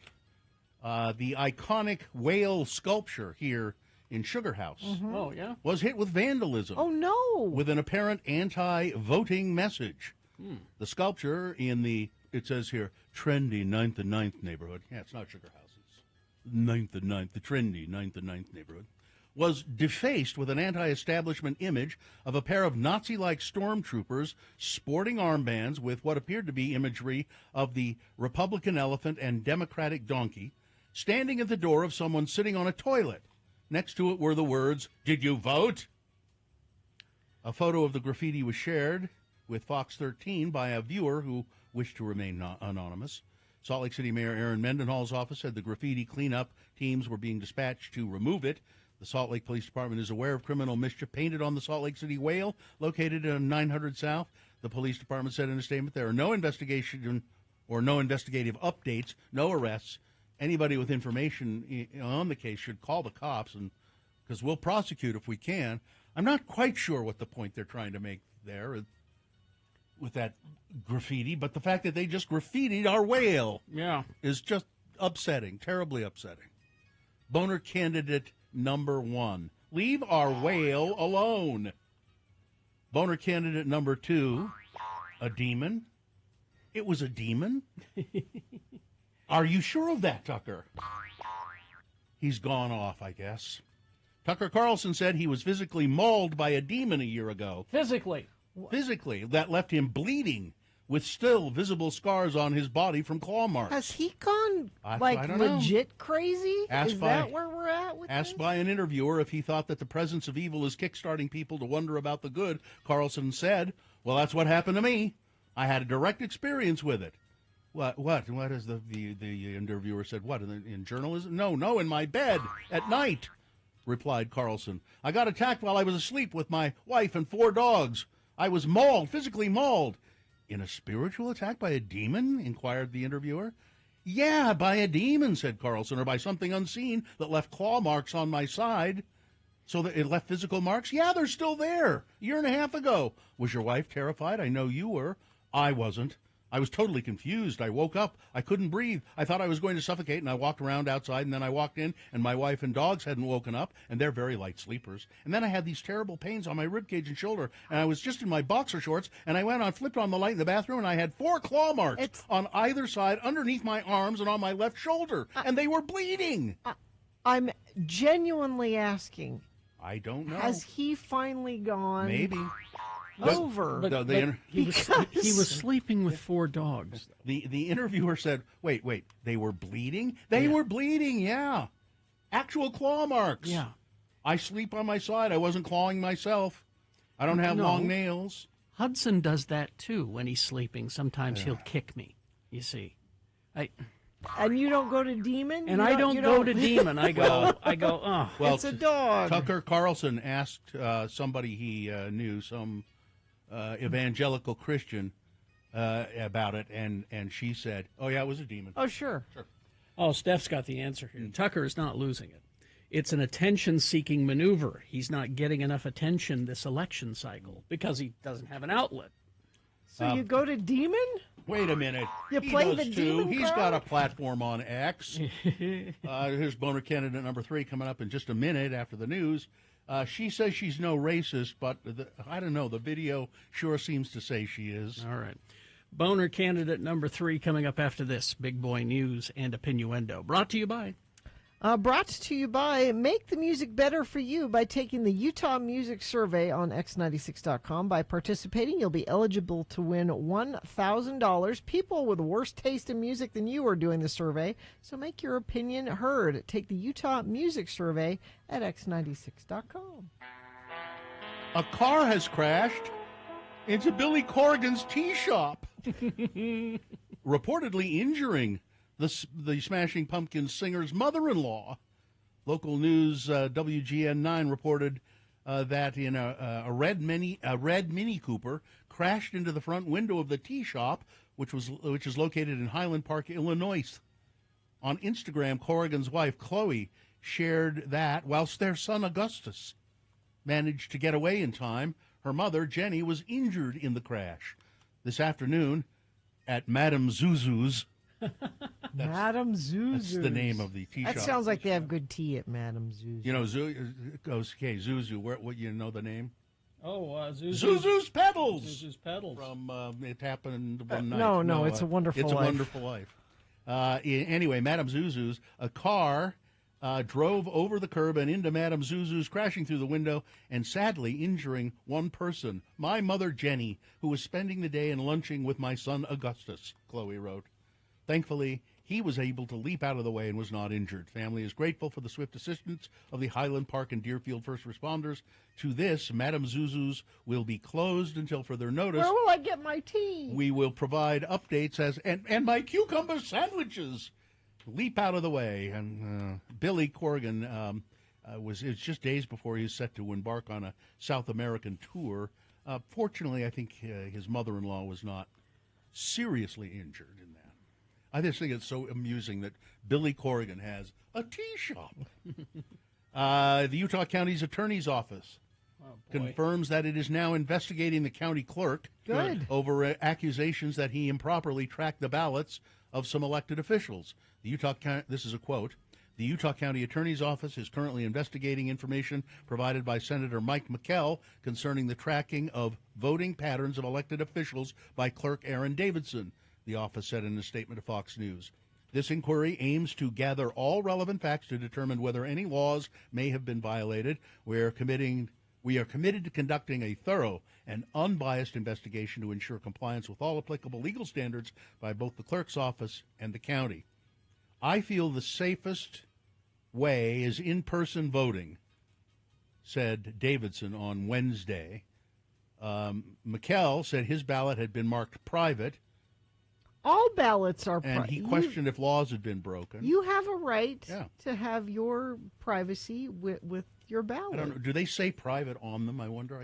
I don't remember. But on Thursday, Representative Stephanie Greikus of Eagle Mountain said that she had been told by Davidson that he'd looked up the status of her ballot. I'm sure he has. The right to a secret ballot is essential in holding election integrity. And I believe that anything that jeopardizes that should be fully investigated, she said. Now, he was claiming, I heard him interviewed, he was claiming that anybody can look up this. He kept saying for $15, anybody has access to this information. I can't imagine that's... I don't know. I don't think so. I think he's just trying to stir things up, and now he's a loon. A man who police say was serving alcohol to underage patrons in a business in Orem that was neither zoned to be a nightclub nor licensed to serve alcohol to anybody. The man has been arrested. Giovanni Andres Medina Tovar of Magna booked into the Utah County Jail on Wednesday for investigation of several counts, including serving alcohol to minors. Orem police began investigating in September due to multiple encounters with kids who were either under the influence of alcohol or who were, in fact, under the influence of alcohol from this club or whatever it was in Orem. And there were social media posts advertising dances open to the public with alcohol being served. So they weren't very secretive about it. After detectives learned that the business did not have a license to serve alcohol, they sent some undercover officers and a search warrant, and apparently multiple kids under the age of 21 were drinking. And Mr. Tovar was the person serving them. So, come on. Nobody prosecutes crimes anymore. You can do this, can't you? Well, this is a congressman, Democrat from Tennessee. His name is Steve Cohen. And he says if Vice President Kamala Harris defeats Donald Trump next week, quote, there may be blood. Oh, boy. Cohen appeared on Thursday's Dan Abrams Live on News Nation. So I don't know. That's a congressman saying that? Yeah, maybe I shouldn't be doing this story because if he said it on News Nation, nobody heard it. Exactly. That means more people are hearing it now. Yeah. The host asked how the lawmaker is feeling heading into the election. Are you feeling good about where things stand? Dan Abrams, the founder of Mediate, inquired, it's very close, but, when you look at the margins, it seems the poll aggregators still give Trump a little bit of an edge. Well, I've seen both, but I think Kamala's going to win. This is Cohen speaking, and he's a Democrat. I think Kamala's going to win the popular vote by 5 or 6 million votes at least. I think she'll get the electoral vote. But then he said this, but I think if Trump, he won't stop at anything. And we'll be in courts and we'll be in litigation. Yes. And he'll be telling people again to go to the Capitol if you want to have a country and fight like hell. Yes. There may be blood. And I'm concerned about that. And I said something to the caucus yesterday on a group call. They're going to put up high, sturdy fences between the Electoral College and the swearing in at the inauguration. But I think they ought to get back up there. There could be behavior that's untoward and violent anytime if Trump doesn't win. So he's saying the thing that most of us are thinking out loud. Exactly. And he may have seen the FBI, the stuff. Yeah. Because the FBI is concerned about it, too. Crews searched for bodies in stranded cars and sodden buildings Thursday as residents of Barrio de la Torre, Spain, salvaged what they could from their ruined homes following monstrous flash flooding in Spain that has claimed at least 158 lives. 155 deaths have been concerned in the eastern Valencia region alone. More horrors emerged Thursday from the debris and ubiquitous layers of mud left by walls of water that produced Spain's deadliest natural disaster in living memory. The damage from the storm recalled the aftermath of a tsunami, with survivors left to pick up the pieces as they mourn their loved ones. Texas hospitals are now required to ask patients about their citizenship status. You don't know. I mean, can that be illegal? I mean, well, Texas has made it. So you mean law. Somebody comes into the emergency room needing help? Yeah. And are you going to decide whether you're helping them or not based on their... Doesn't say that. Well, it just says we need to know if you're a legal citizen or not. So you know what will happen. Yeah. They won't go to the They won't. hospital if they need to go to the hospital. Yeah. Texans should not have to shoulder the burden of financially supporting medical care for illegal immigrants. We're shouldering the burden for a lot of people, all right? A recall was issued last month for Dynacare brand baby powder over concerns of asbestos. It's making its way back. In baby powder. It's the is this God. the 70s? It's the 70s. Good Well, with that deregulate, we got to deregulate. It's Yeah. getting in the way of business. It's Dynarex Corporation baby powder sold on Amazon. It's called Dynacare. What? And finally, this, I tried to tell you about this last time. A butcher in northeast Germany, they have a horrible raccoon problem in Germany. And Michael Reese, who's a hunter, set up a butcher shop in Cod, just west of Berlin. He says he's developed this method of using raccoons for food. He realized the raccoons who were killed as pests are simply thrown in a garbage can. And he said, why don't we process them and turn them into food? He received the green light. He started making his raccoon balls, meatballs made from raccoon meat, which he said turned out to be a hit at the fair with customers at the shop. The shop is called Wilderhütte, and he's selling raccoon sausages, raccoon salami, No, thank you. People say it's delicious. Weather, traffic. Partly sunny today, 56 for a high, overnight low 40, so fairly warm and nice. Tomorrow afternoon, that's when the chance of rain starts, 50% chance after 12. And Saturday night into Sunday, 100% chance of rain overnight Saturday into Sunday. Could get cold enough Sunday for that to change over to snow, probably at Carrie's house and other places. Right. Yeah, and traffic. Somebody was saying some of the schools are out today. It should always be an out day, a teacher work day or something. But you're definitely not driving on the roads. No accidents, no slowdowns. Everything looks great. If you do have to be out commuting, you shouldn't have a tough time of it. That's traffic. Here's boner candidate number 3. She says she's no racist, but the video says she is. The Manhattan woman who allegedly attacked a Muslim Uber driver with pepper spray has been identified as public relations assistant and former sorority girl Jennifer Gilbolt. She's 23, accused of unleashing mace on 45-year-old Shohel Mahmood during a hate-fueled late-night ride in Manhattan.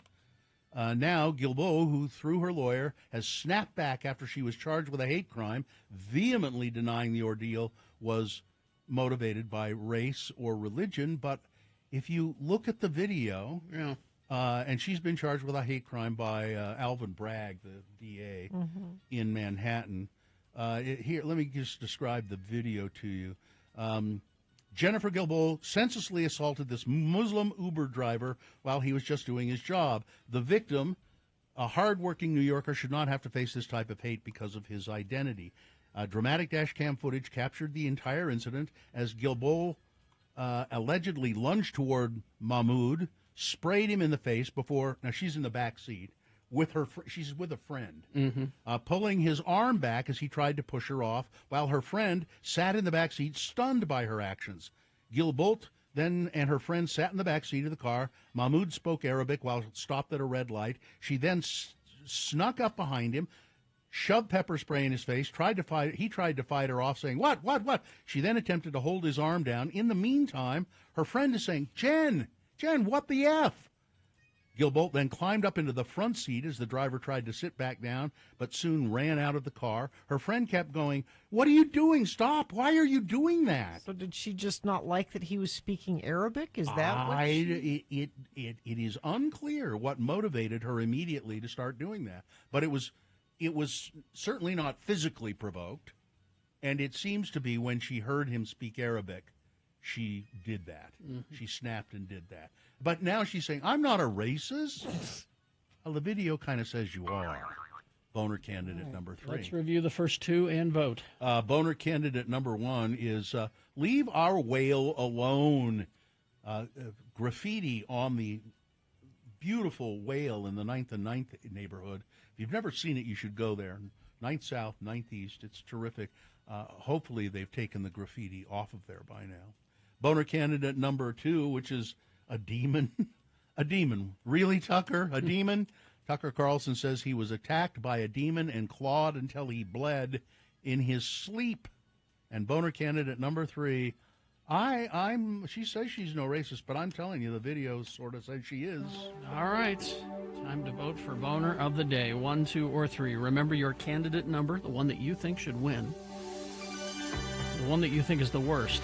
Put that single digit, 1, 2, or 3, in the message of a text. Text that to 33986. Or call Katie in the producer's booth. She'll take your live voice vote at 877-602-9696. Or go online, x96.com. Look for the box that says Boner of the Day, November 1, 2024. Click and vote. And if you don't see that box, refresh your browser. It'll appear. Click and vote. You've got less than 300 seconds to get your vote in. After that, we got Best Question of the Week and Have Another Drink with Jimmy the Wine Guy, Beat Gina coming up, all that and more. Stand by.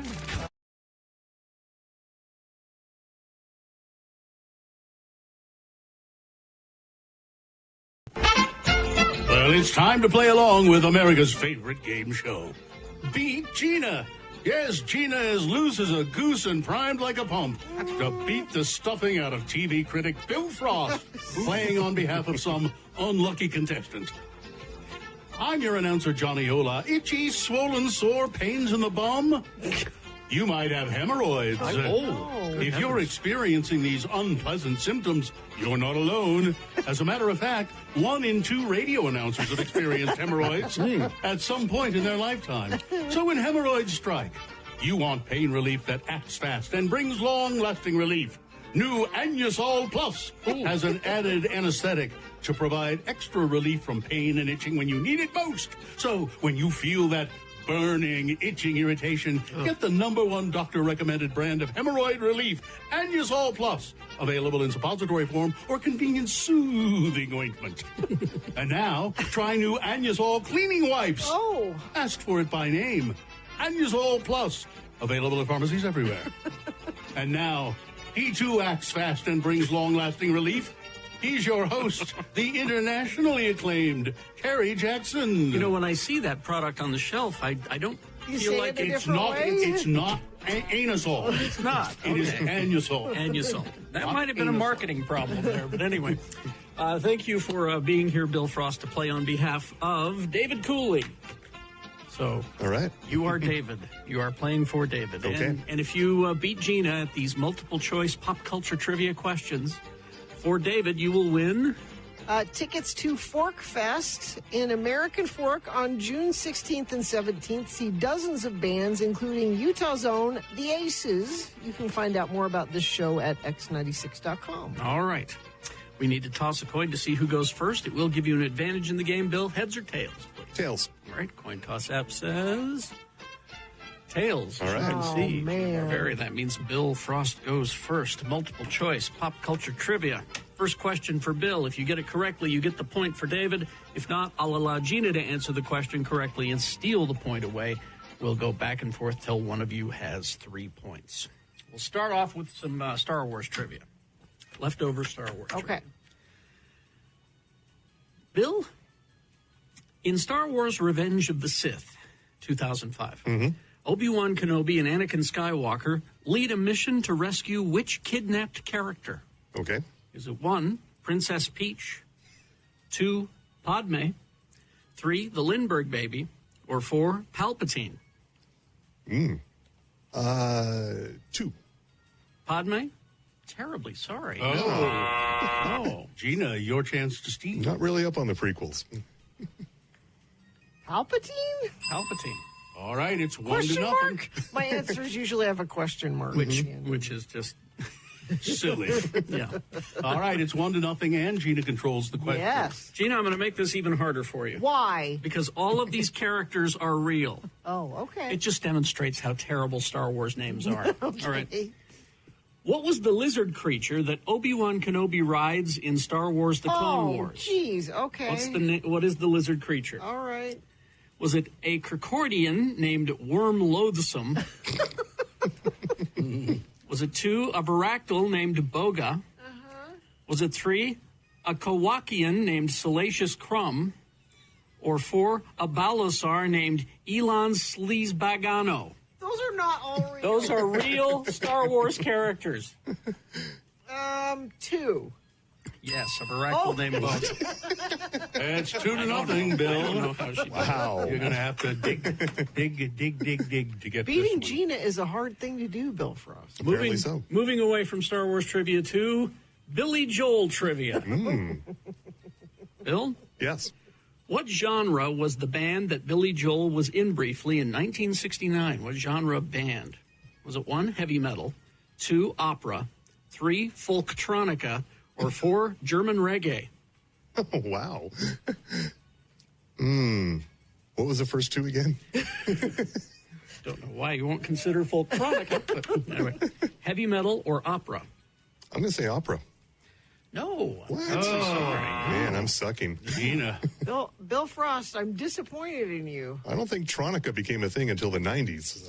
So then it must be heavy metal. It is heavy metal. And Gina wins the game handily. Wow, that was fast. That was, well, we didn't want to keep you, Bill. We know we got your real job. That you gotta go Now I through, need to know what that band was. I think you need to do a deep dive on Yes. Billy Joel's heavy metal band. All right, 7:49. Let's award Boner of the Day. And the Boner of the Day is brought to you in part by a barbecue pork slider or 2. And the State Room presents Making Live Music Memories. Don't miss Amy Mann. Take your wife, Bill. Amy Mann. Oh, yeah. With Jonathan Colton Wednesday, November 13th at the Commonwealth Room. Get tickets at thestateroompresents.com. Yeah. Be a good show. When is it? November 13th. All right, so we had, let's see, well. It's Wednesday night, just so you know. Okay. Okay, send your wife to see Yeah, send Amy her. Mann. I mean, that's probably what I'll do. It is, let's see, the 1st of November. Okay, there we go. Well, the winner is the one you would expect. Although number 2, Tucker Carlson, got 70 votes. I would have thought that the Whale would get more, votes, but it came in 3rd. But winning, They were all good candidates.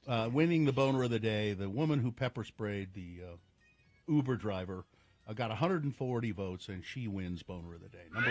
Number 3. That's your Boner of the Day for today, November 1, 2024. Now qualified to be Boner of the Week. That will be decided by Dave the Flower Guy. He'll be here at 9:50 to just tell us who Boner of the Week is. So I've got some rapid fire best questions of the week here, but it's a good reminder that we need your best question of the week. We might not get to it this week, might be next week, might be the week after. Who knows? Email us, radiofromhell@x96.com. Put best question in the subject line. You could ask us anything. We might answer it. You don't know. All right. I have just a rapid fire list of questions. We can just Okay. see how many of these we get through now. What do you treat yourself to now that you couldn't have as a kid? Well, it was illegal for me to buy whiskey until I got to be 21. Do you know what mine is? Would you like me to tell you while you're deciding? I have one, but it's very quick. So tell me. Sleep. I was going to say that. In my house, my mother, the dear sainted Mary Claire, is not a fan of sleep at all. It's wasted time. It's wasted time. Like there was absolutely no sleeping in ever. Like weekends, summer, get up and get on with the day. Get up and get cracking. Yeah. Or so sleep is mine. Mine is I can stand in front of the refrigerator with the door open as long as I want. Although it has a little alarm that goes off if I do for too long. Really? But and I have there's another one I have too. Is that reminded me of it? I can drink out of the carton of milk if I want to. Ooh. Now if somebody saw me doing that, they wouldn't like it, but I can still do it. What annoyance do you put up with because it isn't worth the trouble to fix it? Because it isn't worth the trouble. To fix it. Just about everything that's broken in this studio. It's like so my husband drives a 12-year-old. No, it's older than that. 17-year-old truck. And the passenger side door doesn't open.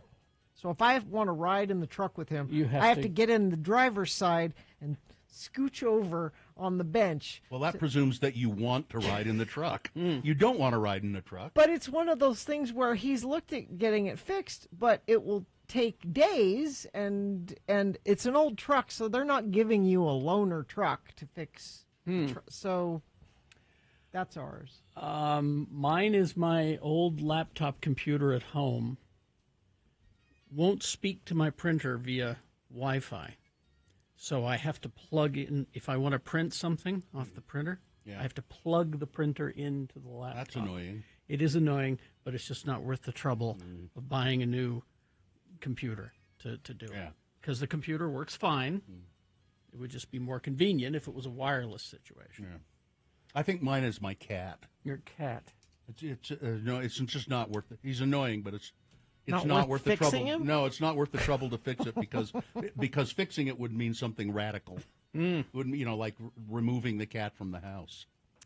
What bad habit have you managed to quit? Well, smoking. Bad habit.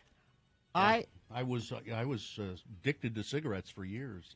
And you quit a couple times before you quit for good. Several. I mean, I used to say, to quote Mark Twain, the only thing I could see good about quitting cigarettes was the pure pleasure of taking them up again. But I finally did quit. You?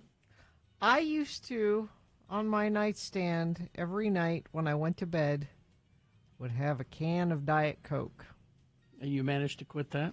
And I go to bed with water now. I don't. So in case you wake up thirsty, you would wake up and have Diet Coke to quench your thirst? Yes. Jeez. That was a horrible habit. Well, it's not thirst quenching either. Yeah, it is.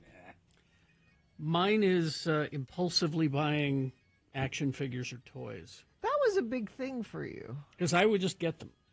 I wouldn't even think about it. I'd just go, oh, I need that. But now I'm like, no, I don't need that. By the way, thanks, Gina. What? Carrie gets a big, huge pat on the back for giving up action figures for me stopping cigarettes. Oh, you did that several times, didn't you, Bill? No, meaning what I meant by that was it's hard. I'm proud of you for doing it because it's a very difficult thing to do. Now, see, everyone is telling me how to fix my laptop. Here's the thing: it's so old it won't take any updates. It's so old it won't download drivers. It's really old. It's really old, but it works just fine. But it doesn't work just fine, Carrie. It's for not what I need it for. It works fine. Anyway. So that's what we're talking about. Send us your best question. Email us radiofromhell@x96.com. Put best question in the subject line. Thank you. Traffic. Let's see. I've heard from a couple different educators that say that some schools are out today. Some school districts are out today. Why? For daylight savings time? Or for teacher work day or something. But it would explain a lot. One crash to tell you about, crash I-80 westbound, milepost 124. That's the only issue that I've had all morning, actually, and you haven't sent anything in, but you can if you see something. 33986. All right. Now, apparently Jimmy is here. I don't know why. He is here. Huh. So he's going to limp his way in here and serve us a beverage. Have another drink with Jimmy coming up after these messages. Also, beat Gina. KXRK Provo.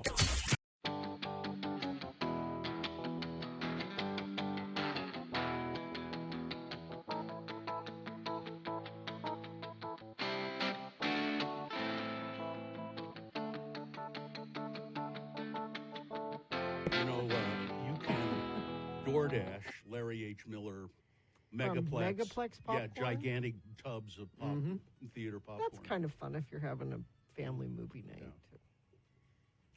Oh, Payday has caramel.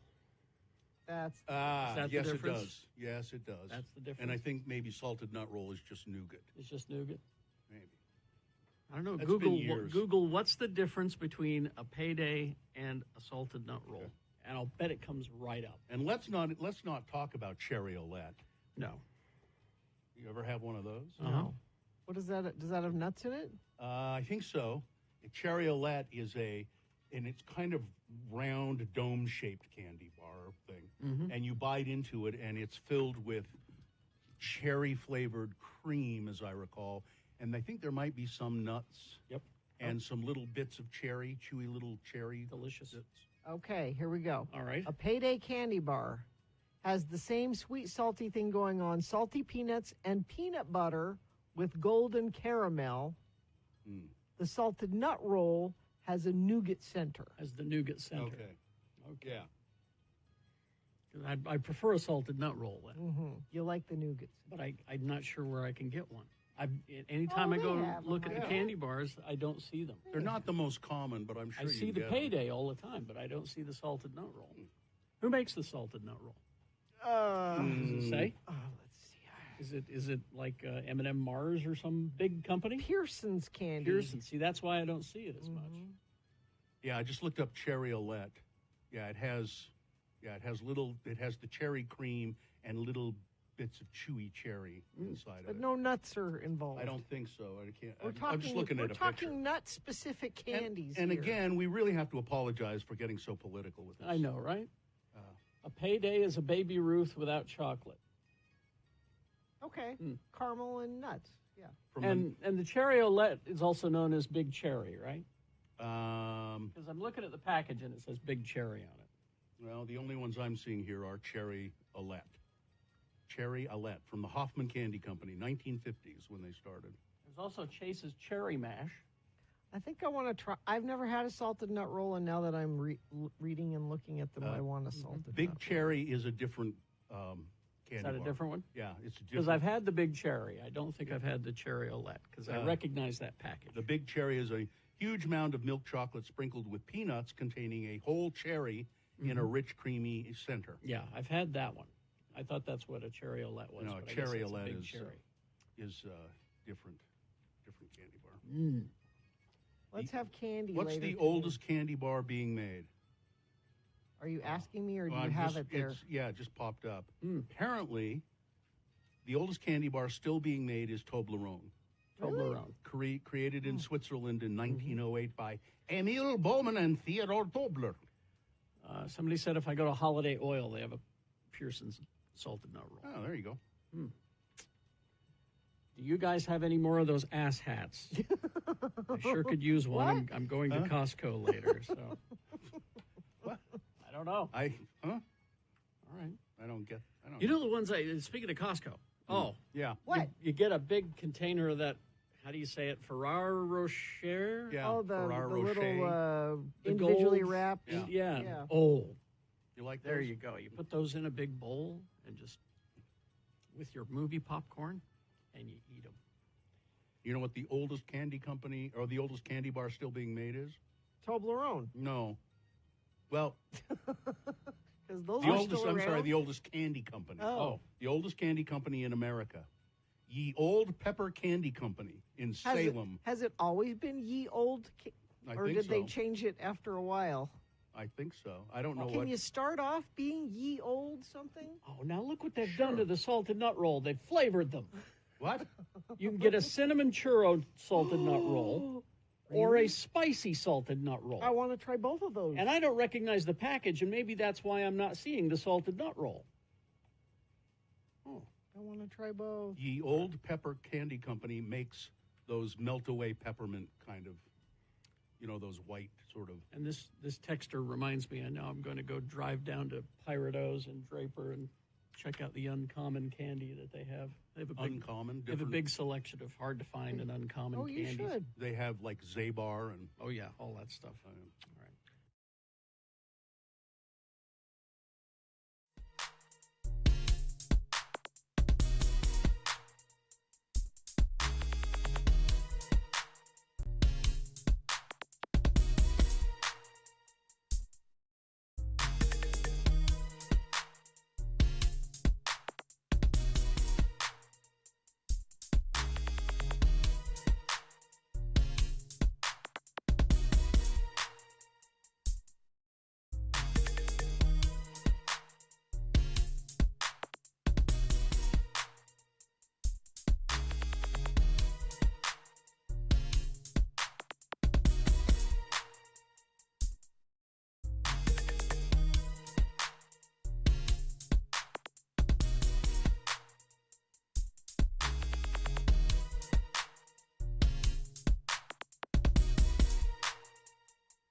Mill Creek, who's a garbage man, and said he's given garbage men a bad name. I wonder if Phil's my garbage man. He could be in Mill Creek. In Mill Creek. Phil's my postman. Is he? Yeah. It's a different Phil, though. Double duty? Must be. Oh, is it different? Different. I don't think he doesn't Phil's moonlight doing as a garbage. I don't think so. It is different departments. Yeah. Okay. All right. Have Another Drink with Jimmy, brought to you by Clearwater Distilling, Utah County's first distillery, open Sundays. Holidays are nearly here. Get what you need for gifts and holiday parties. Check them out at clearwaterdistilling.com and schedule your tasting today. Have another drink, it'll make you feel better. Have another drink and you feel alright. If you feel down and you're under the weather, have another drink and you feel alright. Yes, indeed. Here he is, the exalted ruler of the Wine Academy of Utah. He is Jimmy Santangelo, here today, courtesy of narcotics. Brought to you by narcotics.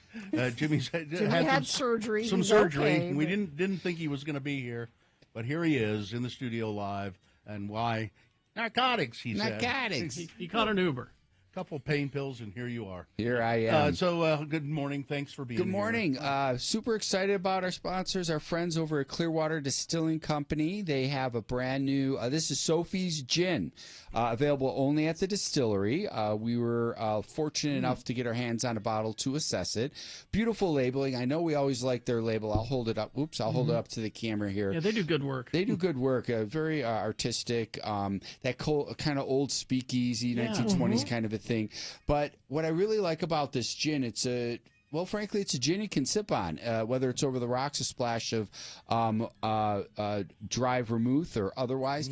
Makes a hell of a great gin and tonic. This is... It's kind of old world gin meets new world gin. What I mean by that, we may have heard of London Dry gin.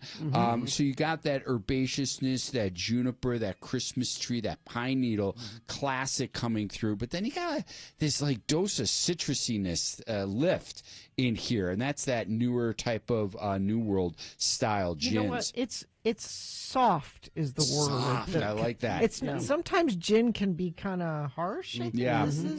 This is soft. Yeah, well, alcohol is well integrated. You get a whiff of it on the nose, but naturally, there's no oak aging in this, and all those beautiful layers layered on top after that second distillation of the botanicals and essences really warm this up, soften it up. 40% alcohol by volume. This is batch 1, bottle 339. That's kind of a cool thing we have here with our Utah distilleries, right? We're early on the batch numbers. It's fresh off the press, right? It's fresh out of the still. Hand labeled, their bottling line right there on the distillery.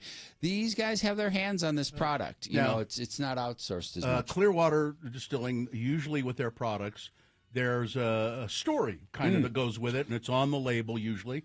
I think on any one of their products I've seen. Yeah. On this Sophie's Gin, there's no story here, is there? I got a dog with a crown on the label. There's a dog. And it's a cool label. I like cool it. label. I like the green, we would the assume gold, the dog the is red named font, Sophie. burgundy font. I would assume the dog's named Sophie. So we're teasing you guys there, Matt, Stephanie, and John. We need the story. We need the backstory. You guys are so good at that, and allows us to visualize it. It's so cute, and that's what really associates us with that's what the love of the product is. It builds on. Allow me to pitch a slogan to them while they're listening. Maybe Sophie's an easy choice. No.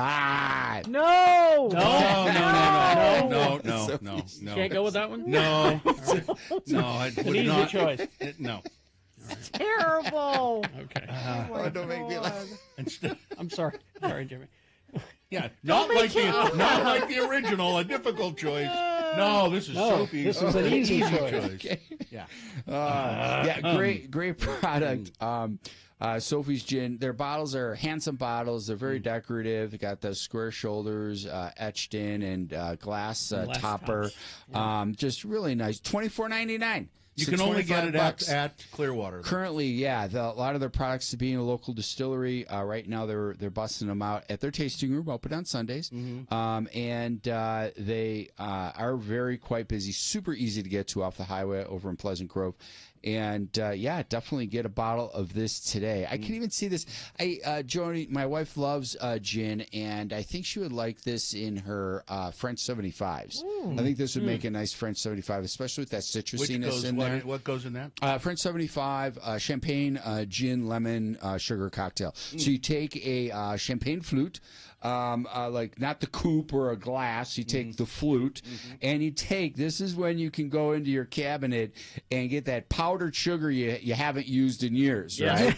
So you get a little teaspoon, like a bar spoon of it, tap it in to the bottom of the champagne coupe. Just take a wedge of lemon, squeeze that in, make sure you don't get the seeds in there. Add an ounce plus of gin, ounce and a quarter of gin, and then just kind of stir it, make sure everything dissolves in there, and then slowly rise it with the sparkling wine. Don't go all the way to the top, just go a little bit about the shoulder there. It's okay to have a little gap on the top of that sparkling wine glass, and then do a nice swath or peel of lemon and curl it around. We call it a horse neck when you do a really long peel, so it goes from the bottom of the sparkling wine glass and loops itself out. Blaine in the chat reminds us the powdered sugar is next to the brown sugar brick that you'd ever use up in the cupboard there. This is that good sounds stuff. great. Yeah, sounds great. I'm going to try that. So let's see what's happening with Wine Academy. What do you got? Oh, I got two things coming up next week I want to tell you about. At the Mercantile in Ogden. That's a lot of fun. Wednesday, November 6th, the Mercantile on 25th in Ogden. We're featuring a wine tasting and pairing with Beehive Cheese. We're actually featuring Utah wines, just fresh fresh off the Utah Wine Festival this past September. And then Saturday, November 9th, something a little bit different. Saturday, November 9th, 6 p.m. at Tracy Aviary for a Wine Takes Flight. Join us. This is our Cellar Club Fall Feastival. See what I did there? Festival. Elevating the food wine pairings for a multi-course small plate food and wine experience. Go to tracyaviary.org for more ticketing information. And then we've got something coming up. We'll tell you more about it next week. But something involving Radio from Hell and whiskey and Jimmy and walking. Nice. And history. Yeah. Stick on your calendar the afternoon of November 16th. Yeah. Block that out, and we'll tell you more about it. Nice. Nice. Hey, thanks, everybody. Appreciate the time, and enjoy your weekend. I like you do the same thing I do. You've got your hospital wristband on. I forgot to and, take it off. I leave mine on. I leave mine on for a while just for Thinking it's going to get me in a club tonight, I think people say, "Oh, what happened? What happened?" Thank you, Jimmy. Thanks, guys. Enjoy your weekend. Make you feel better. Have another drink and you feel all right. Oh, do unfortunately have something to tell you about. Crash northbound Bangor Highway approaching 47th South. 2 right lanes are blocked right where the left lane begins to disappear due to road construction. That's causing quite a bit of slowage through there. Also, a little incident crash I-80 westbound at milepost 124. And whatever you're seeing on the roads, it's not much today, but if there is something, you can text us and let us know, 33986. All right, thank you very much. Beat Gina coming up after some messages and a song. It's Beat Gina, pop culture trivia, easy to play, easy to win. And if you play the game, you will win. I'm going to give you 2 pairs of tickets. Okay. One to Snow Patrol coming to the Union on March 28th, and tickets to see Dayglow November 6th at the Union with special guest Teenage Dad. There you go. Now, I'm not familiar with Dayglow, but Snow Patrol. Yeah. Good band. 877-602-9696. Line up to play Beat Gina right after these messages and a song. It's easy to play and easy to win those tickets. 877-602-9696. BigOTires.com. I was just at Big O Tires yesterday, the one on 2nd East and South Temple. Did you just walk in, or did you make an appointment at BigOTires.com? I walked in. Drove in. I noticed a nail in my tire. Oh. In the passenger side rear tire. Nail in there. Well, okay, we'll take care of it. We'll fix it. It took about a half an hour, I think. And you're on your way. And I have Big O brand tires on my car. But, I mean, any tires that you buy at Big O, I mean, they're the flat repairs and stuff like that. No charge. See you later. Thanks for coming in. Right now, they're having a sale on select sets of Nexen, Nitto, Toyo, and Hankook tires. You can save up to $120 on that, but hurry up. That sale ends, I think, it says here the 3rd, but that's Sunday, right? Yeah, I think it does. Yeah, I think it does. I don't know if I don't think they're open on Sunday is my point. But anyway, BigOTires.com, you can find out. Make an appointment online if you like. BigOTires.com. They are the team you trust.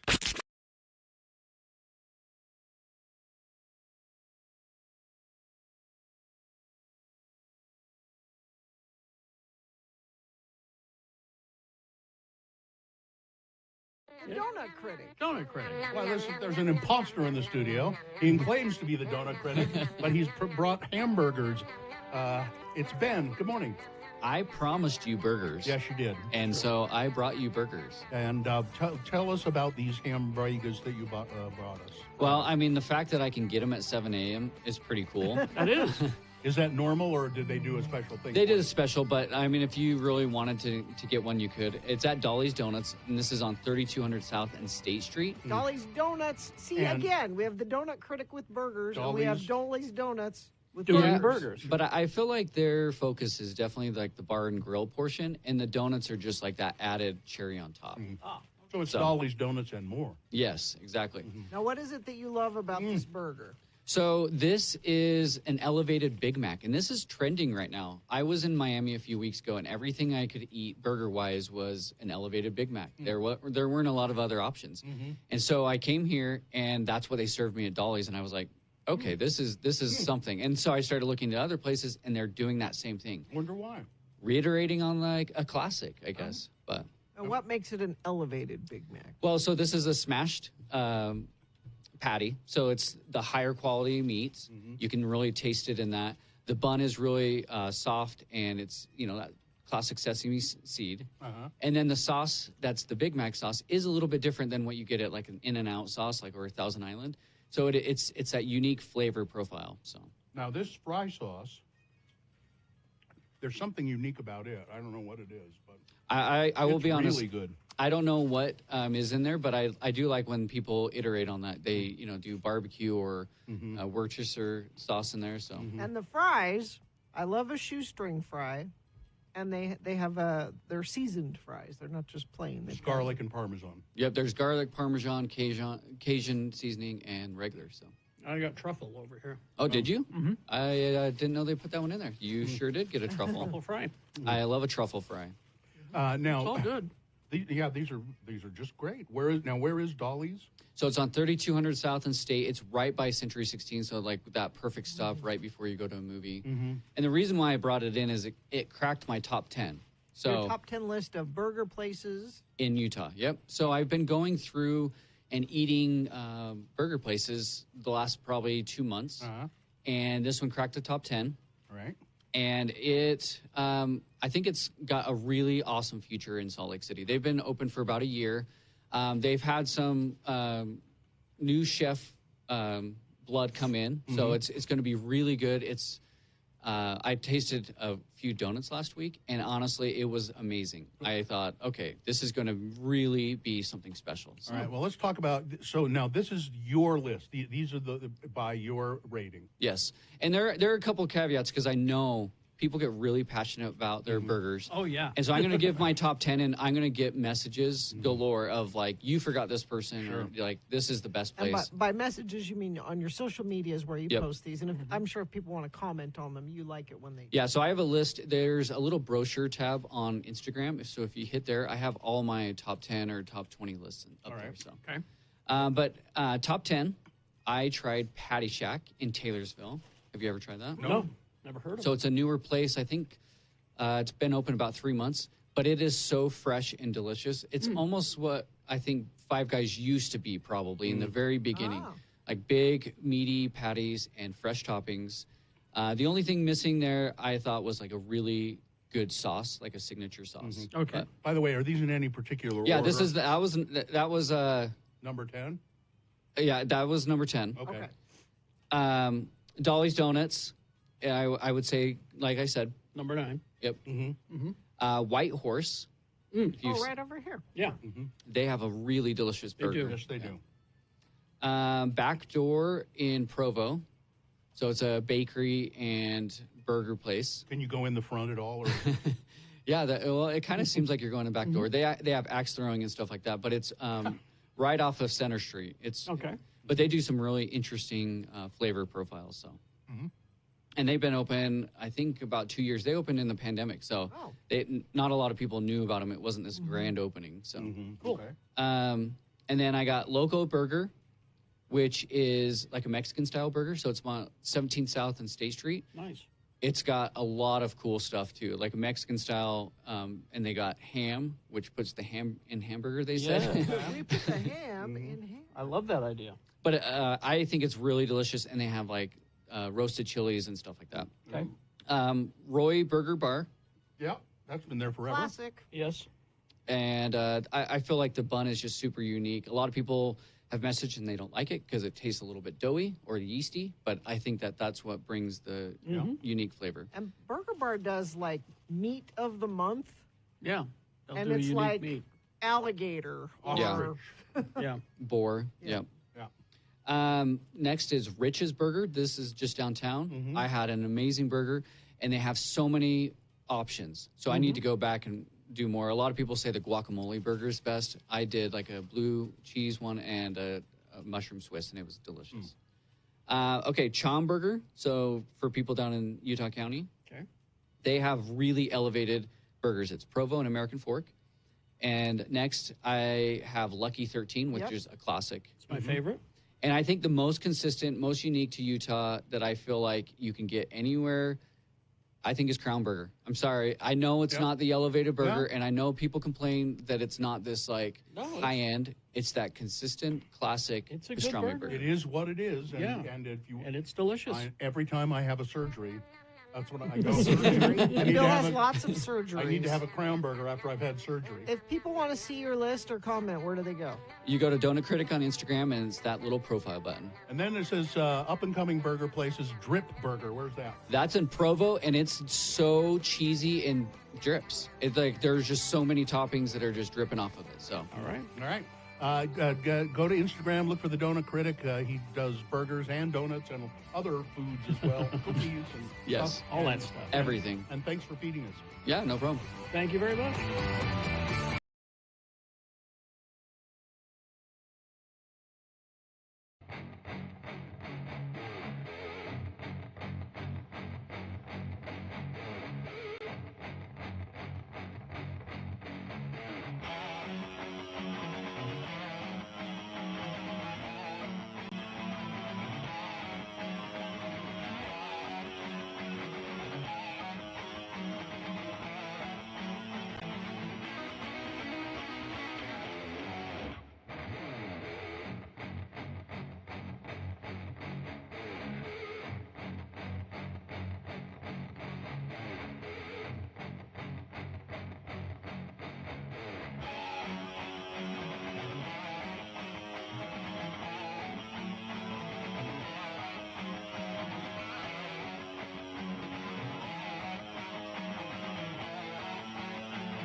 I could listen to that song over and over.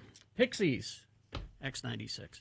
Let's see, 822. Is this a sponsored feature? Well, yeah, let's have it sponsored by The Prize. X96 Welcome Snow Patrol. You know that's Courtney Cox's. I don't think they're married. Husband? Boyfriend? Husband? Married? Yeah, they I might think be they, married. I think right? they are. Coming to the Union March 28th. And I don't know who any of these guys are married to. Dayglow, November 6th at the Union with special guest Teenage Dads. Well, it's time for Beat Gina. I'm Johnny Ola, the Beat Gina booth announcer, with an amazing special offer just for you guys in the audience who love Beat Gina. Okay. Now you can have your very own glow-in-the-dark Lucky Skull Ring. Oh, wow. This amazing ring by day is an impressive, handsome, mystic skull with flashing ruby red eyes. Neat. Massive design. Neat is the word. A heavy-duty ring for he-men. By night, it glows with mysterious blue fire. A haunting novelty that will make you the envy of your friends. Day or night, this skull ring packs a wallop. It's a knockout made of genuine Eternium. Eternium? The eternal metal that is actually harder than steel. From He-Man's home planet. Brilliant as silver, luxurious as platinum, Wow. never becomes dull, can't tarnish, can't wear away, solid Eternium, not plated. It looks expensive, but this lucky skull ring can be yours today for only $2.98 plus That's what I tax. can't imagine. Send for yours right away to the Montrose Company, 114 East 32nd Street, New York, New York. That sounds like a value. And now, $2. here's a man who knows because he wears an amazing glow-in-the-dark skull ring every day. Wow. Your host, Kerry Jackson. I'm looking at the skull ring right now. Chat room found a picture of it. Yes. I think I won one of these at a carnival once. It's beautiful, isn't it? Oh, yes. Ruby eyes that glow. Glow. All right. $3 in 1949. Worth $40 today. Wow. Apparently. There you go. All right. The randomizer has picked a contestant. Gina, you'll be playing against Sarah today. Hi, Sarah. Are you there? Woohoo! I'm here. All right, Glad Sarah. you're excited. Let's toss a coin to see who I'm goes. very excited. Let's see who goes first. You call it heads or tails. Heads. All right, here we go. Nope. It is heads. See, you should be excited about that, Sarah. You're going first. I'm pumped. Now, that means All that right. the first question is for you. You do have the advantage in the game. But if Gina manages to claw her way back and beat you, what are you prepared to do in her name? I am prepared to donate to a nonprofit that's dear to me. It's called NeuroWork.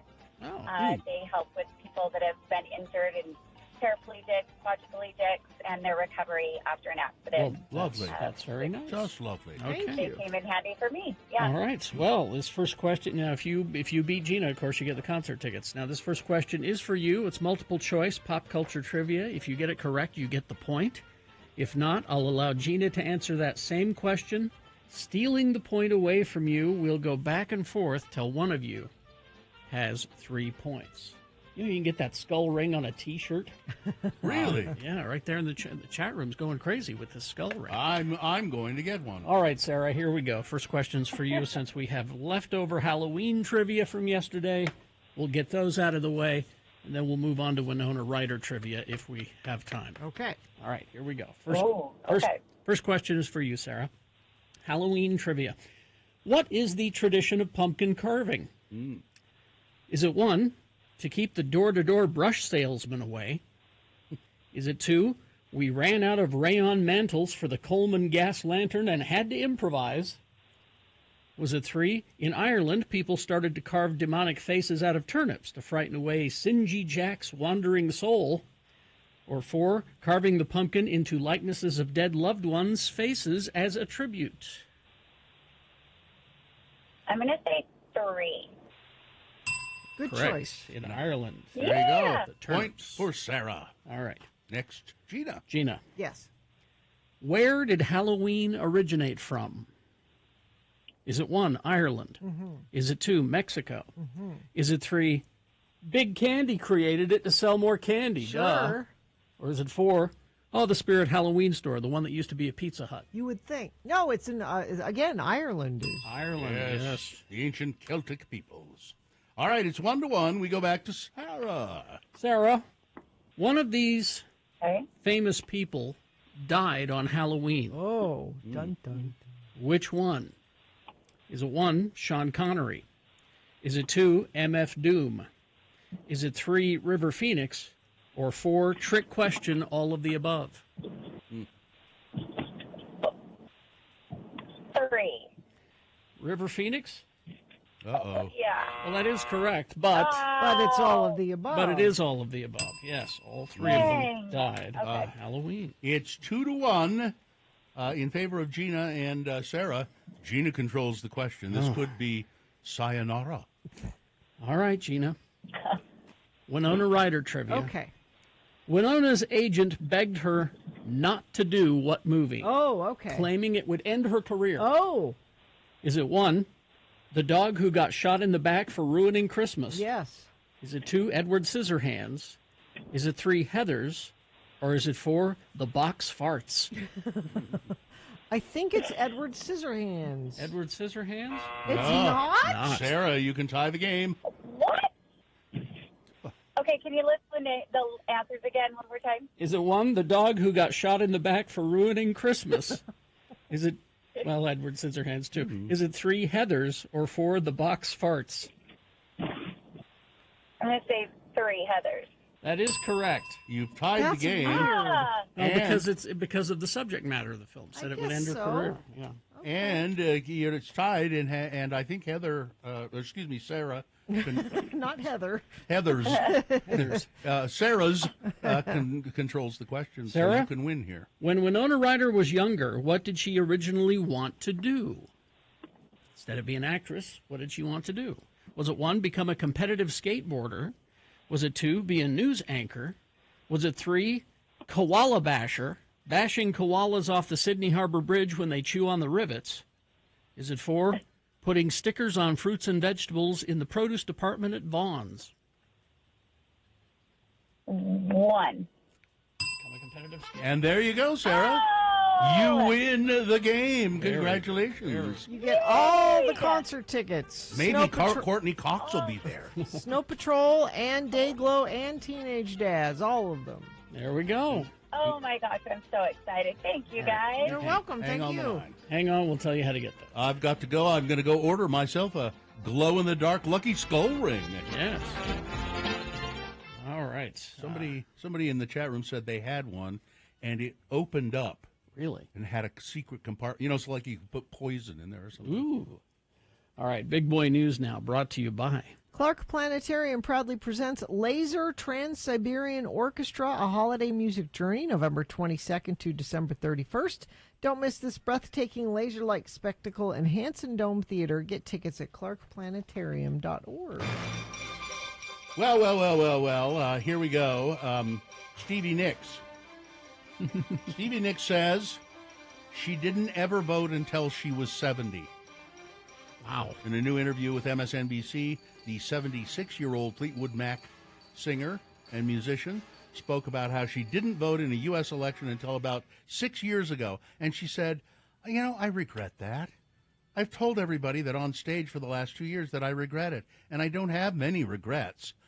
You've got plenty of things to regret, Stevie. Come on. Looking back, she called coming up with so many reasons not to vote. You can say, I don't have time. I was this. I was that. In the long run, you didn't have an hour. You didn't have an hour of your time that you could just have gone and voted, she said. It's good that she admitted it. She didn't have to tell any. No one would ever know. She didn't have to tell anybody. That's exactly what I thought. What a brave move. And Gina, I really applaud you for pointing out what a wonderful person Stevie was for doing that. Thanks. I love you so much. I just love you. I'm proud of her. I adore you. Now here's a weird story. Very sad story.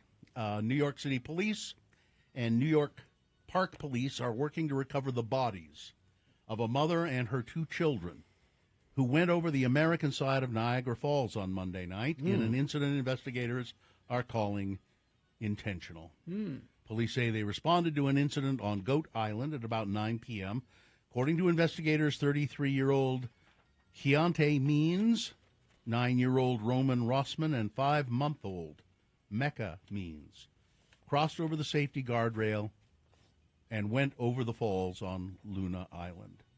Investigators say the incident was intentional. The circumstances remain under investigation. New York State Trooper James O'Callahan said that the family has been very cooperative, which has allowed police to speed up their investigation. Police held a press conference on Wednesday to provide an update. The New York Police unmanned aircraft systems, aviation, and underwater recovery units are still helping with the investigation, but they have not been able to recover any of the victims, any bodies. David Axelrod, commentator on CNN these days, who's a campaign operative for many years, appeared mystified by remarks given by former President Trump in his campaign speeches. Speaking in Green Bay, Wisconsin, Trump told the crowd his campaign staff has repeatedly asked him not to speak about protecting women in paternalistic terms. And I said, well, I'm going to do it whether the women like it or not. It's not rapey at all, is it? I've got to protect them. I'm going to protect women. Women don't know what's best for them. I need to. Yep. I'm going to protect women from migrants coming in. I'm going to protect them from foreign countries that want to hit us with missiles and lots of other things. About. Yeah, they're not worried about those things. During a panel discussion on AAC 360 on CNN, Gretchen Carlson responded by noting that Trump is responsible for the overturning of Roe v. Wade. Number 2, more than a dozen women have accused him of sexually assaulting them in some way, she said.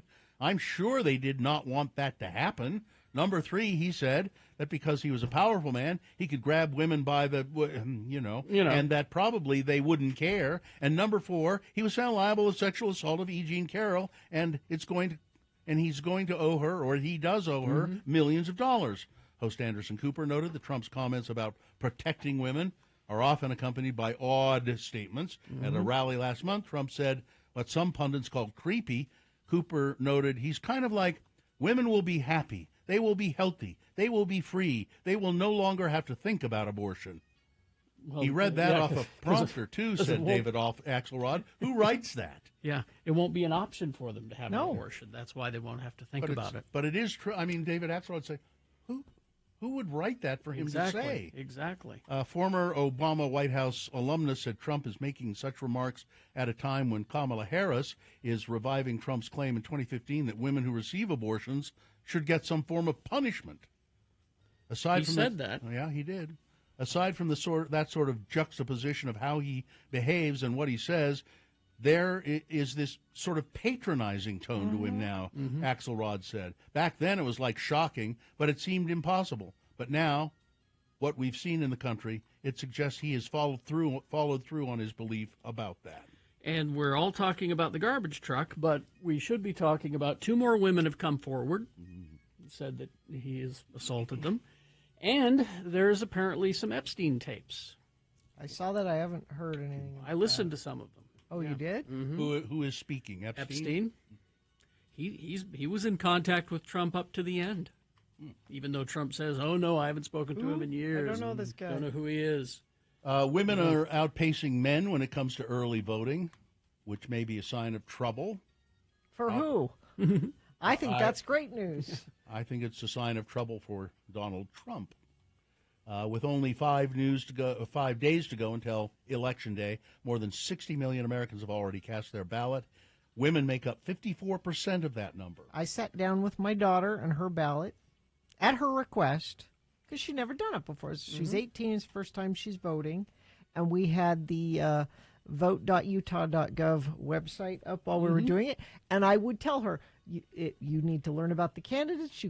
I was just there to kind of show her, make sure you sign it here and that kind of thing. But she investigated everything herself on there, and she was so excited about voting for. I have a child who's voting for the first time too, and I did something similar.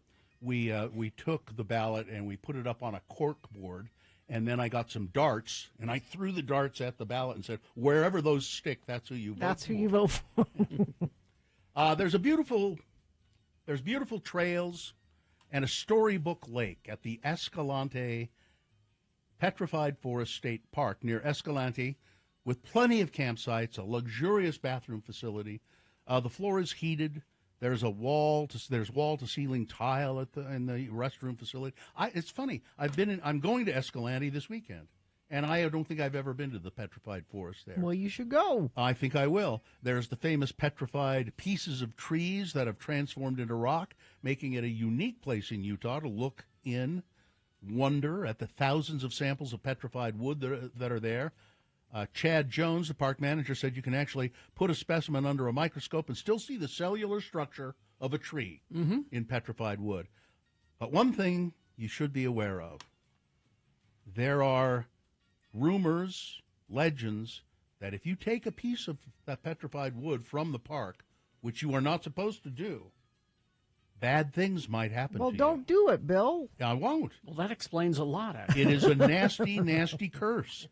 My mom did. There are Yeah. Really? Yeah, she took some. There are handwritten letters full of apologies and confessions that the state park has of how people took some petrified wood and bad things that had happened to them. We're sorry. We're sorry. We're sorry. We should never have done it. Some people bring them back. And I actually did that once. This was with pieces of pottery that I found in a cliff dwelling, and I took them years and years ago, which I don't think I realized at the time you weren't supposed to do that, or maybe I did. I don't know. But it was, so maybe 5 years ago, I took them back. I'd had them all this time, and I took them back to the same cliff dwelling and put them where I found them. Because I got this feeling so guilty about doing it, I couldn't stand it. All right. And I was afraid somebody would arrest me. So that's the sports weather traffic. Mohammed, my son, not the prophet, was very upset yesterday when he learned that Ski Magazine just gave Snow Basin the #1 ranking in its annual Best of the West Readers Poll. He's like, great! Now everybody's going to be coming to Snow Basin. Oh, it's already. This top spot, beating out Powder Mountain and lots of other different ski areas. So congratulations to Snow Basin for that. The Jazz, they're 0-5. It's not looking good. They could have beaten the Spurs because the Spurs are almost equally as terrible, but not equally enough that they didn't win. 106-88 for the Spurs. Next game is against the not terrible Denver Nuggets tomorrow at 8. Let's see. Real Salt Lake plays Minnesota tomorrow at 7. Utah Hockey Club Puck drops Bill at 8 against the Golden Knights. Okay. And we have a bunch of byes this week for college football. Utes have a bye, thank God. BYU has a bye. Utah State has a bye. Weber State looks like the only ones that are actually playing tomorrow. Somebody called NAU. I'm not sure who that is, but Northern Arizona University. Thanks, I believe. Bill. Let's see, weather. Nice today, 56, partly sunny. Things start changing tomorrow around noon. A 50% chance of rain, 100% chance overnight Saturday into Sunday, and it could get cold enough that by Sunday night that changes over to snow in areas. Let's see, traffic. A crash at the entrance ramp from westbound Riverdale Road to head southbound I-15. Left turn lane from Riverdale Road to get to the freeway is closed, but you get on to southbound I-15 from the eastbound side. Crash northbound Bangor Highway approaching 47th South. 2 right lanes are affected there. Let me check our message stream, see if anybody sent anything in there. Nope, but if you see something, it's always nice if you let everybody know. Via text at 33986. The Stateroom presents Making Live Music Memories. Don't miss Amy Mann with Jonathan Colton Wednesday, November 13th at the Commonwealth Room. Get tickets at thestateroompresents.com. Thank you. Listen to Radio from Helen.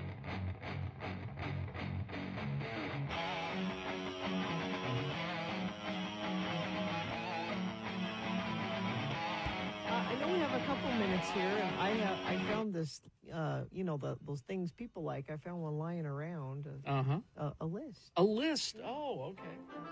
It's Radio from Hell with another list, because people love a good list. X96. You'll have to tell me if these are true, Carrie. All right. Because this is a list of things men say and what they really mean. Well, you know I'm not a real man. I know you're not. But you're going to have to stand in for one. Okay, I'll pretend. Although I've got this crazy ex. Oh, she was nuts. This crazy person. And so when men say that, what do they really mean? Well, it could mean that maybe they were a jerk and treated her poorly, and that's why she acted crazy. Maybe she's not really crazy. Out of all my exes, I would have to say I treated most of them poorly, but one was genuinely crazy. But you copped to treating people poorly, though. But I'm the reason that most of the relationships ended that I was in. That's very healthy of you, Carrie Jackson. A lot of therapy. Yeah, to get there. But one ex I did have was crazy. Was crazy. Yes. I was just joking. That's a cop-out. He's likely not joking. It depends on the context. It could be insulting, and maybe he realized that after he said it, so then he's like trying to save face by going, I was just joking. He really meant it. Yeah. Work with anybody like that? I like you. Translation is, you're good-looking and exciting, but I don't want to be in a relationship, at least not in a committed one. Oh, when they say, I like you. I like you. I see. They don't know how to tell you the truth. Okay. You're being dramatic. Oh, never say that. If a guy can't deal with a situation, doesn't know how to feel in a dramatic moment, he might call you out for being overly emotional and dramatic. Never discount her feelings. No. Never. If she is being dramatic, maybe there's a reason she's being dramatic. Yes. How do you know Tom? That's a fishing expedition. That's code for, did you sleep with him? Did you sleep with Tom? Yeah. How do you know him? Not just Tom, could be Mike. Could be, yeah. It's not you, it's me. That's also never. Those are words that should never be spoken. Never. You look better without makeup. Now this says this statement could be partially true. However, treat it with caution, because what men really mean is they like you with makeup, but not too much. A little bit. Yeah. He doesn't really want you to go all natural, but well, that's interesting. You'd never say that. Never. You're just opening up Pandora's box with that. Mm-hmm. Oh, I was busy. We all get swamped, but if you care about seeing someone or simply want to let them know they crossed your mind, you'll have time to text quickly. Mm-hmm. Just a quick, hey, I'm busy at work, but by just disappearing and saying what happened. Oh, I was busy. Yeah, don't ghost them. It takes 2 seconds to send a text. Exactly. She's just a friend. Yeah, that's always a lie. Never, never just a friend. You're not like other girls. Oh. While this is intended as a compliment, it means that all other women are lame and you should be grateful to be so far removed from your species. Most women don't like it when guys put down other women, regardless of their intention. Really? Okay. Even if she starts? If she starts piling on a woman? Well, then I think then I'm okay. It's open season then. Oh, okay. I don't watch that. Guys like watching adult movies and going to seedy adult clubs. For whatever reason, many guys are convinced that all women have announced a war on adult entertainment. Oh, so lying about watching porn, is that what this is? Is that what it is? Women watch it too? Yeah. Got news for you guys. It happens. Mm-hmm. I'll call you. Unless you're going not. I mean, if you genuinely if you're follow going to up, call, yeah. Don't say you're going to call, then don't And say, call. I'm not going to call. And let's see, one more. One more, last one. Oh, I didn't mean to do that or say that. No, if you did it or said it, you did Yeah. it or said it. You did it or said it. Just own it. Yeah, there you go. We hope you'd enjoyed another list with Radio from Hell on X96. It's really not hard. It's really not.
We're going to talk to another person here who's running for political office in Utah. Political office, I don't know. There's not really much that political about being the treasurer, I don't think, is there? It's Phil Conder. Phil is currently working in the Treasury office here in the state of Utah. He's the chief deputy treasurer for Salt Lake County. And you've been there how long, Phil? 12 years. And how did you get there in the first place? You weren't elected to that. No, actually, shortly after Wayne Cushing, who's our current treasurer, was elected, he called me up and asked me to come work in his office on the executive team. Mm-hmm. He saw some abilities that he wanted to tap into. Are you accounting work, or what's your background for that? So my background, I graduated from the University of Utah eons ago in math and physics. And then as life takes you down different twists and turns, ended up in the treasurer's office. And in the treasurer's office, I actually took coursework and sat for the test to become a certified treasury professional in anticipation of bolstering my skills in the office. Mm-hmm. And so you are now a certified treasury professional. That is correct. And what do you do? What do you do on a daily basis in the county treasury office? That's a great question. So the function of the office really is to, and it sounds simple, but it gets more complicated, of course, is to collect the property taxes. Yeah. So you would have got your property tax notice recently. Yes, I did. That big number there that we all love to pay. And then we distribute those taxes out to where they need to go, whether it's a city or school district or even your mosquito abatement district, wherever those need to go. And in the meantime, we invest. That's fundamentally the purpose of the treasurer's office. So make the best use of that money that comes. Now, in. it's Grow it. interesting to me, and I asked you before we went on the air, is this a partisan office? It is a partisan office. So you but, have to run as a Democrat or a Republican. Right. We have to put a jersey on. So, And so you're running as a Republican. I'm looking at your website.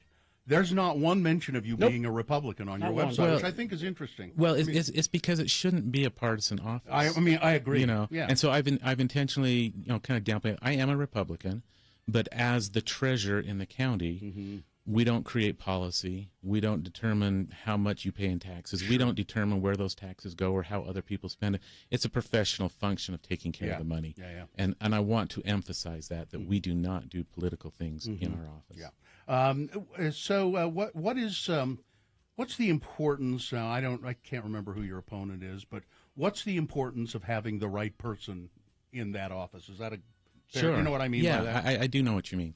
And it is critical. A lot of people don't realize that these offices impact what happens on a daily basis. So 12 years ago when I came into the office and Wayne was new in the office, we looked at things to increase what's called the collection rate, because the better we do in our office, the fewer taxes you pay. And without getting into the math and have a test at the end of this, the higher the collection rate, the lower your taxes are going to be. The average in the state for this magic number of collection rate is 94%. If we were average in the state, for every $2,500 that you were billed, we would have had to throw on an extra $100 to make up that gap. Yeah, that's not good. So we're at 98% in our county. It's phenomenally high. The office has never run better. We've got a great staff. What you're saying, too, is that Wayne Cushing, is it? Cushing, yes. Yeah, he's done a great job, and you want to continue that. He's done an amazing job, and we've been lucky to have him. Well respected throughout the entire county organization, and as he retires, I hope people know how good of a job he's done and give him a big thank you, or a watch, or something. I mean, dinner. It's government. We don't do those things. Right? He'd get in trouble. I have another question for you, a personal question. Sure. It says, you are from Salt Lake. You went to Hillcrest, did you say, and went to the U, and so you're Utah through and through. Dedicated experience, and one of us, and there's a picture of you here with this group of beautiful human beings. There is not an ugly person in this group. Well, you're kind of the. Well, yeah. You're kind of. You got to balance that out, right? The outlier. Yeah. Who are all those people? That's a huge family. It is a huge family. It's a blended family. So I have 4 boys, and my wife has 6 children, and the last 3 were triplets. So Wow. That kind of ended that, right? Well, it's a handsome group of people. I have to say. It's a great group of people. Yeah. You're lucky. A lucky man. You could, even if you didn't win. You got enough votes from all those people. That's right. The Bradys have nothing on you. Nothing. Well, it's Phil Condor, certified treasury professional. Let's face it, you're the hand-picked successor for Wayne Cushing. I chose myself to be a successor, so I realize that it's the people that really decide. So I look at this more of hiring somebody rather than voting for somebody, because it is a professional position. You've got 2 resumes in front of you. You've got one person that's been in the office doing the job, knows the people, knows everything about it, and somebody coming from the outside saying, give me a shot too. Yeah, somebody coming from the outside says, I think I could do it better. Yeah. All right. Well, nice to meet you, Phil. Thanks for taking. No, you should thank us for taking advantage. Absolutely, thank you guys. You really should thank us. This is pretty fun. For taking advantage. This is pretty fun. Of us here.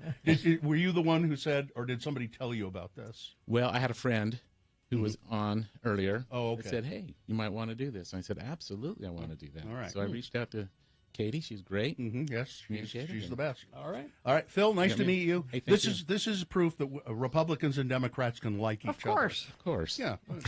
I think. Well, now let's not go crazy. You seem to be a swell guy. Well, thank you. You seem to be a swell guy too. Thanks, Phil. We'll share this bottle after. All right. Yeah. Well. You're not going that far, right? No, that's my gin. That's a my local gin. product there. Yeah. That's made in Utah County. All right. Thank you, Phil. Hey, thank you. All right. Traffic, Gina, please. Yeah, we've got, let's see. That earlier accident, 47 South northbound Bangor Highway, I think they're mostly cleared that up. Let me check our message stream, see if anybody sent anything in there.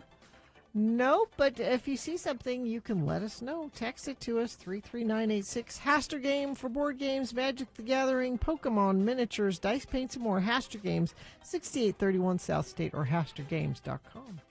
Okay, well, we're going to take a break. We'll be back after these messages and a song with the Boner Recap Game. It's easy to play, easy to win the prize. All you have to do is tell us who won the boner this morning. That's easy. If you were listening, you know, you heard. If you weren't listening, today, I would not guess. We had 3 really good candidates today. I would not guess today. I would cheat. Go to x96.com, look for the box that says Boner of the Day, Boner Voting, November 1, 2024. Click on that and vote, and it'll say winner next to the winner. That's the information we need for you to win. Tickets to see They Might Be Giants coming June 10th to the Depot. They Might Be Giants tickets for the Boner Recap Game after these messages and a song. The number to call to play is 877-602-9696. 877-602-9696 is the number to call.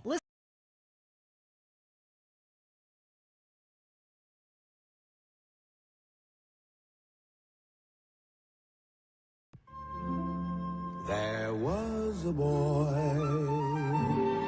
a very strange enchanted boy. That's Kyle Brown, longtime participant on the Radio from Hell show, longtime friend of the program. Knew him from the time he was a skater kid in high school. Yep. He was on our show for many years. We had kind of a falling out over a couple of things, but we heard that Kyle had taken ill and had taken very seriously ill with ALS, which is a fatal condition. And we got back in touch with Kyle and wanted to have him on. And he can't talk very well anymore, so he's been writing us letters. And here's the latest installment of a letter from Kyle Brown. I used to paraglide. That is the thing similar to hang gliding, but with a system similar to a parachute. Mm-hmm. Basically, I remember when he used to do this. Mm-hmm. Yeah, he, as a matter of fact, he would go from Farmington Peak. He would go off the top of Farmington Peak and paraglide and just float around and eventually land in his own backyard, which I thought was... anyway, the thing is similar to hang gliding, but with a system similar to parachute. Basically, you run off of a mountainside as the chute inflates, and eventually your feet leave the ground and you're flying. And who doesn't want to fly? I mean, come on. Okay, I admit it's not for everyone, and ironically, I'm afraid of heights, but I love paragliding. When people found out that I was a paraglider, they would often ask, do you have a death wish? Oh, to the contrary, I do not. I had the opposite. It was scary, but also incredible, partly because it was so scary. It's like a haunted house or a roller coaster. We do it for a rush. But the haunted house and the roller coaster, they're just like a beer. Paragliding's like meth, so it's way better. 4 people die from amusement park rides every year. 3 people die from paragliding, so I was fine. And just so you know, 95,000 Americans die from alcohol-related causes and 15,500 from meth. So I guess I'm saying you should paraglide and do meth? Actually, both are safer than ALS, since almost 25,000 people will die from ALS this year. Well, that went off the rails a bit, didn't it? He writes. In other news, the Iron Man documentary about me was nominated for a Sports Emmy. That's cool. Although it's a long shot up against Super Bowl specials and a college basketball show, let's just give it to the dying guy playing the hard sport. We have a saying in triathlon, you know. If football was hard, they'd call it triathlon. Wow. Wouldn't it be funny if I had an Emmy? I have so many talented friends and family in the theater. I was picked on by all the jocks at Viewmont High School, and dumb old me ends up with an Emmy. Yep, the stupid skater boy gets the Sports Emmy. It would be my incredibly funny finale to life. I think it'd be hilarious and fitting. Iron Man wants to fly me to the awards ceremony in New York on May 22nd. I said I'd go, if I'm still alive. My daughter graduates on May 24th. Our cat is having kittens in about 2 weeks. I don't have time for this death crap. Yeah. Listeners, make good use of your time because most of you have some. Well, maybe you don't have some. You might get hit by a car later today. So be careful. Love you all. Cheers, Kyle. Look over there.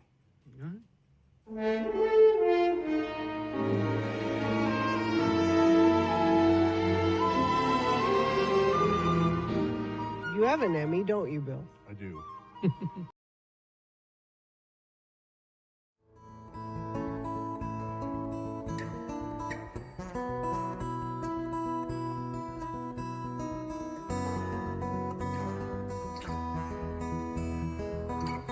I remember being a kid and the mall was like the place to be. It was the place to hang out. You always begged your parents to drop you off at the mall.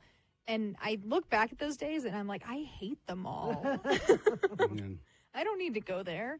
I try to avoid it if I can. I don't recall the last time I was in a mall. My husband used to work at the E-Bar, the Nordstrom E-Bar at the mall. Is he? And that was the only reason I would ever go to the mall. Just go get a coffee. Just get coffee from him, say hi, and leave.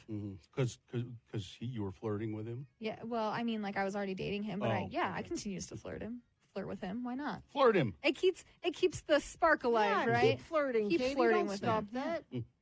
But Flirt no. with, you could flirt with me if you want. No. Thanks, Bill, but we're coworkers. Oh, yeah, that wouldn't be good, It's would it? weird. No.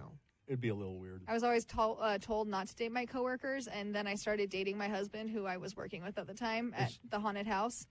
That it But doesn't it worked count. out. It doesn't count at the haunted No, house. But it that's worked fine. out. I mean so. that everywhere except the you haunted should- house exception. You is- should never dip your pen in the company ink.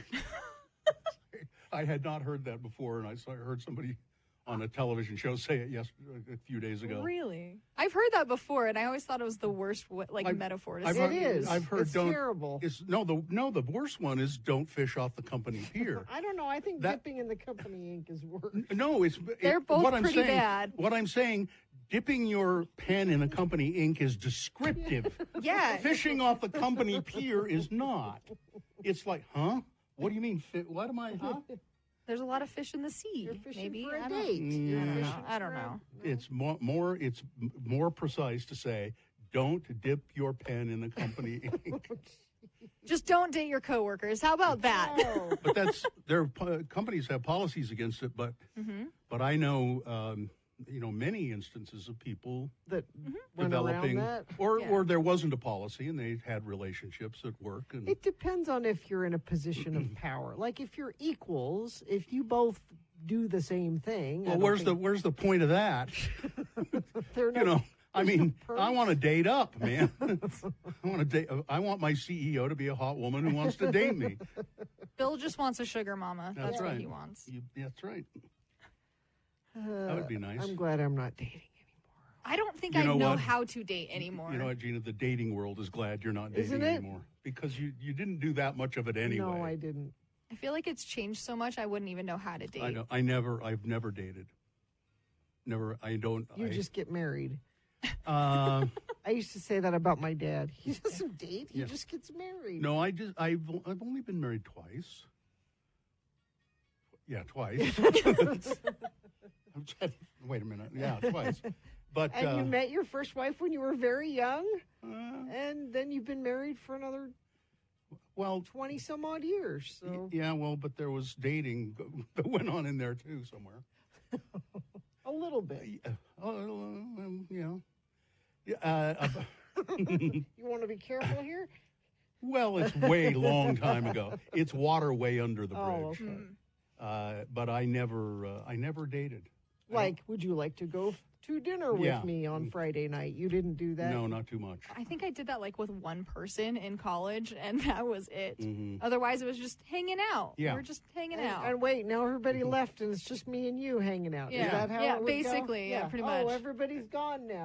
And oh my, you really are hanging out. Is that That's my company. That's my pen. Where's the company ink? All right. I love hanging around with women. You guys well, are you're going to do it all week. All week. Yeah, you're stuck with us. I know, I like it. A lot of estrogen in here. I've often said I'd rather hang around with women than with men. I know what men are like, and I don't care for them.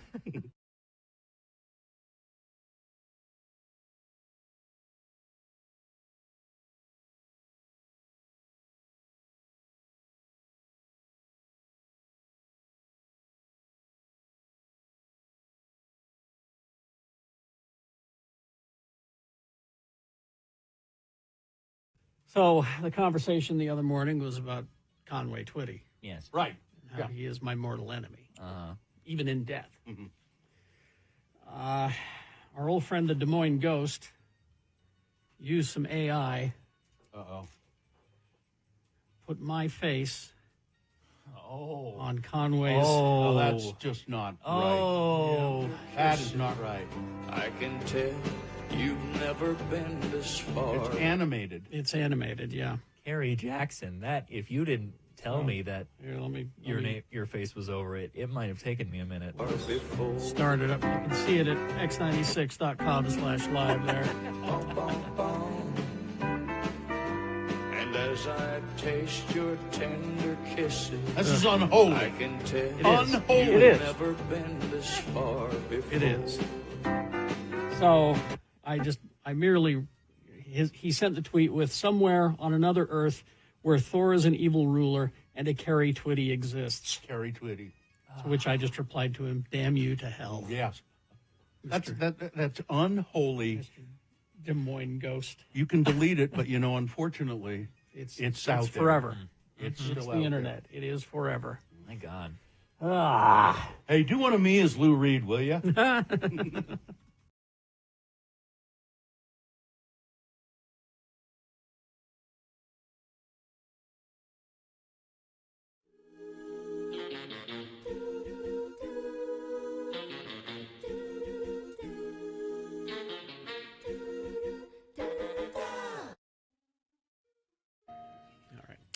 Vivian from Salem. Viv wants those They Might Be Giants tickets. I said, Viv, this is a call-in feature. If you want to win. From Salem. Yeah. So call 877-602-9696. I mean, you could text from Salem 33986, but I'm not convinced that everyone in Salem has a phone. Yeah. Only the rich people. have phones. Yep. 877-602-9696 for the Boner recap game. Do we have a contestant? We do. It is Braden. Hi, Braden. Hello. Hello. What's up? What are you doing today? Oh, I have the day off like some of those school districts, so I'm just chilling at home now. Why do some school districts? Oh, you like some of the school districts. You're not associated with a school district. Correct. What do you normally do when you're working? I work with adults with disabilities. I work at a day program for adults with disabilities. Excellent. Braden, have you been listening to the show all morning? Yes, sir. All right. You don't have to call me sir. Then you heard the Boner candidates. You probably won't have any trouble picking the one that was the winner. And if you do that correctly, you'll win. What is it again? You'll win tickets to see They Might Be Giants coming June 10th to the Depot. I thought as much. All right, here we go, Braden. Boner candidate number one, leave our whale alone. The iconic whale sculpture in the 9th and 9th neighborhood. It's actually at 9th South and I think 12th East. Yeah. Something like that. But it's the 9th and 9th neighborhood. That's what they call it. Somebody vandalized it, but put graffiti on it. So trying to make some political statement, which is lost. Was kind of unclear to me what they were doing. Especially if you're driving, by it. Yeah. You're not going to take the time to study it. And it looks like a knockoff Banksy. Yeah, very much so. Bad work. So that was Boner candidate number one. Number two, a demon. It was a demon. Are you sure of that, Tucker? Tucker Carlson, claiming about a year and a half ago he was asleep and he was attacked by a demon in his sleep. A demon that clawed him and drew blood, and he still has the scars to prove it. It was a demon. I know it was. He sleeps with 4 dogs. And his wife. And I don't know. I really don't know what to make of it. I'm baffled myself. Look at me, look at me. Yeah. And then there was, that's what it was. And then there's boner candidate number 3. She says she's no racist, but the video kind of shows that she is. A woman in, I think it was New York, wasn't it? Got into, she was in an Uber. There was a Muslim Uber driver, and she just maced him when she heard him speak For Arabic. no reason. And, maced him. Well, and the only thing you can figure is that she heard him speak Arabic, and that's when she did it. She was with a friend in the back seat, and her friend kept saying, "What are you doing? Why are you doing that?" Yeah. So the friend was horrified by the whole thing. That was boner candidate number 3. Braden, the winner, if you will, please. Boner candidate number 3. Congratulations. You, my friend, are going to go see They Might Be Giants. June 10th at the Depot. For more information, you can go to x96.com. Yes, Braden? Awesome. I'm just really excited. One of my favorite bands. So. Oh, good. Right. And they're terrific live. So hang on the line, Braden, and we'll tell you how to get those tickets. All right. You haven't mentioned, Bill, it's daylight saving this weekend. I did mention it once briefly, but... I just want to remind people about that. So does that mean the liquor stores are closed? I don't think they're affected one way or another. No. Now, the liquor stores are open on Election Day, aren't they? They used to close them, They but I used to think close. they stopped that. But yeah, I think they're open. Atropos, are they open? They used to close them because they didn't want people getting liquored up. It was just it was an excuse to close them. It was, yeah. But because you're going to get liquored up and go and vote wrong. When you go to bed Saturday night, Sunday night. Yeah. Sunday night. Saturday night? Sunday night. Saturday night. Yeah. Because it happens at 2 o'clock Sunday morning. They don't want to do it on a day when you have to go to work or school the next day. So you set your clock back an hour. Andrew's excited because he'll be able to catch the beginning of the show live again. Andrew's in Arizona, where they don't celebrate. Yeah, they don't have it. They don't change. No. Which made years ago, I worked in a job where I had to call and set up appointments. I was working at a place in New York, and I had to call people all over the country and set up various appointments.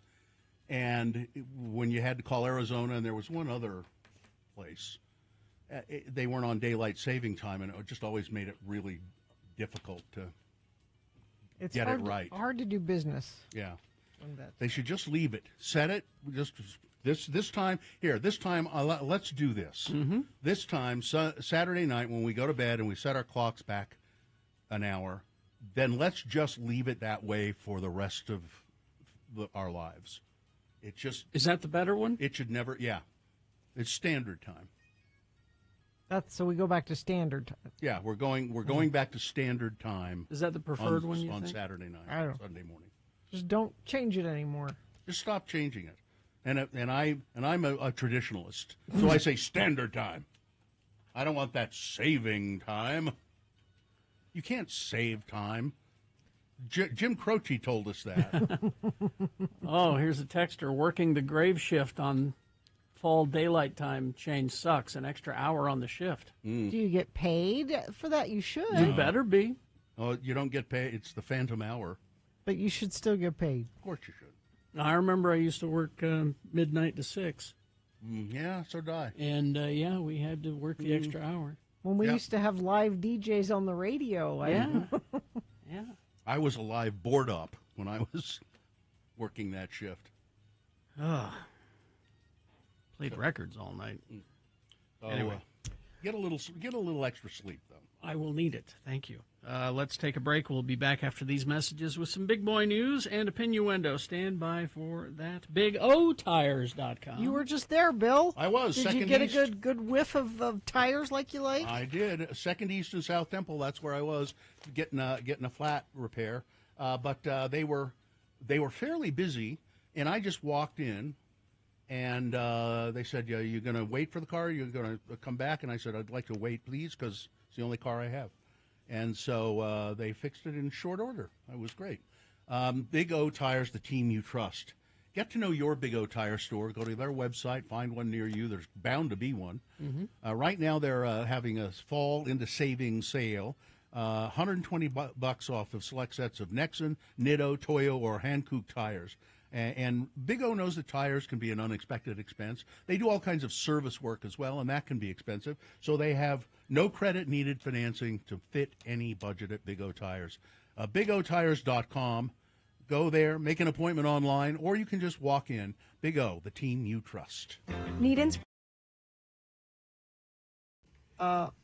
I ate a lot of hot chicken on my trip. Hot chicken. Nashville hot chicken. Uh-huh. So it's just the coating is... So here's the story of Nashville hot chicken. The original hot chicken place. Prince's Hot Chicken Shack. Okay. Now the story here is Thornton Prince was a womanizer. Yeah, he had lots of women in his life. And apparently he was cheating on his wife, and she was mad. And he would come home late at night and demand she make him dinner after he'd been out with other women. And she was mad. Okay. He wanted some chicken, and she said, "I'll show you chicken." And she did so many hot spices in it, she thought that it would. This'll show him. This'll hurt him. He loved it. He loved it. This is great. This is great. And opened Prince's Hot Chicken Shack. Now, the traditional hot chicken is not anything you put on top of it. You put the spices actually in the oil, I guess, that you cook the chicken in. And that's what infuses... Not in the breading. Not in the breading. It's not, but there is breading on it. Yes. It's like it's fried chicken. And it's fantastic. And I had too much of it. Does it come with biscuits and honey? Well, it comes with a little slice of white bread, just white bread. Okay. And a pickle. But now I noticed we have a hot chicken place, a new hot chicken place that replaced another chicken place. So there was the Crack Shack on 9th South. Yeah. That wasn't there that long. I went there once, was not crazy. And did they do hot chicken? I mean, they did it. It was a chicken, but it wasn't hot chicken. But supposedly the place that came in is a hot chicken place. So now that I am a professional... Now, it's almost like I'm a local Hot chicken eater. Okay. I'm going to go there, and my guess is I will say this. I've been to Nashville. It doesn't taste like this, but maybe it will be an okay chicken substitute. I need a report. Okay. I need you to on the way home. It might be lunch today. Yeah. It might be lunch. I need a report. Do you get like a half a chicken or like a leg and a breast or how? They're tenders. They're tenders. Oh, really? Yeah. Oh, okay. Tenders in different forms. Like on a sandwich or... Oh, okay. You don't like a tender? Nah, not too much. I think I'll stick with Pretty Bird. I like... Pretty Bird is tenders. It's like a breast. Yeah. It's a big... You can get tenders there. I get tenders Oh, you there. can get tenders there. I get them for the dogs, yeah. You get them for the dogs? They love them. Hot chicken? Not hot. You can get your degree of spicy there. I just get the unseasoned ones. I'm there to pick up an order of tenders for You- my dogs. You get the Pretty Bird chicken for your They dogs. love them. I mean, I love it. Yeah, they love them. And I love my dog, but... I get a hot behind sandwich for Sue. A what? A hot behind. That's the spice level. And then I get the medium for me. Yeah. And then I just get some unseasoned Pretty Bird for the dogs. They love it. Pretty Bird's fantastic. Pretty Bird's dangerous. It can be.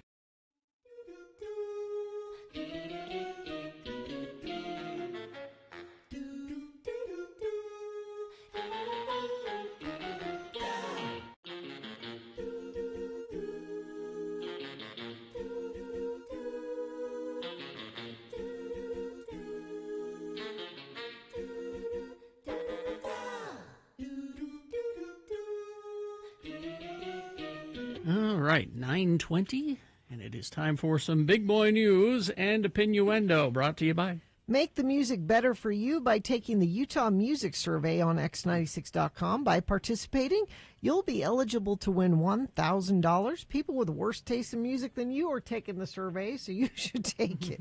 Go to X96.com.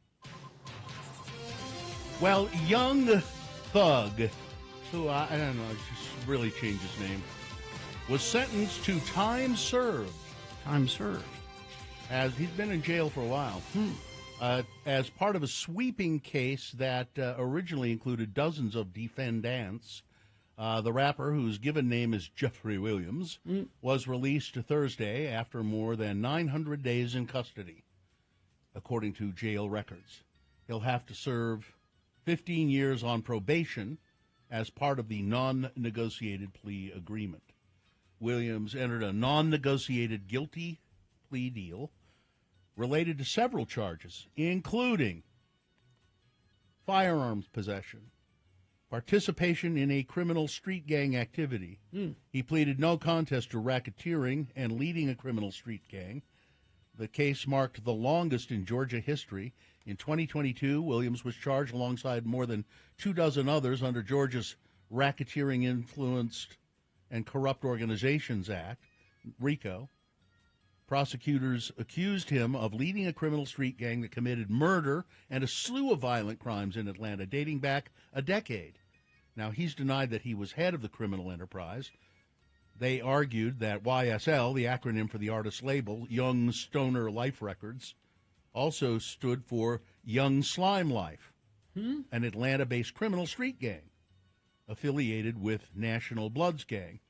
Prosecutors wanted to prove that Young Thug was the proclaimed leader of YSL and was involved in crimes that its members committed. But they never could quite make any of that stick. And my guess is the prosecutors were, damn it, we know we're right, but we can't quite make it stick. I think it's amazing that he is now able, now he has done 900 days in jail. That's pretty, that's not nothing. Right. But now he's being able to plea his way out of any more jail time. Because he could have gone to prison for life for those offenses. But I guess the prosecutors said we just can't quite make it work. So there he goes. Well, Heidi Klum once again pulled out all the stops for her highly anticipated annual Halloween party, showing up as E.T. Do we have a picture? In a costume that has everybody talking. The supermodel and TV host keeps her fans on their toes, eagerly awaiting her big costume reveal each year. This year, she didn't disappoint. Now, she's there with her boyfriend or something. Her husband. Is that her husband, Tom Cowlitz? He looks like E.T. and she looks like E.T. with a long when they dressed blonde, up for Halloween, a long blonde wig, and so a lady E.T.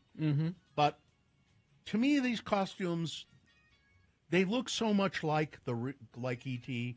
that it's sort of not.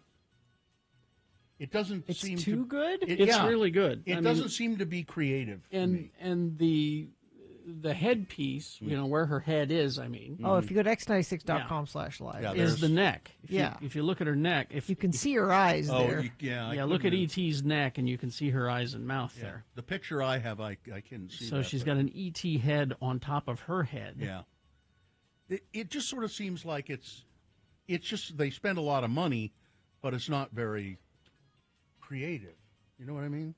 I don't know. It's a good costume.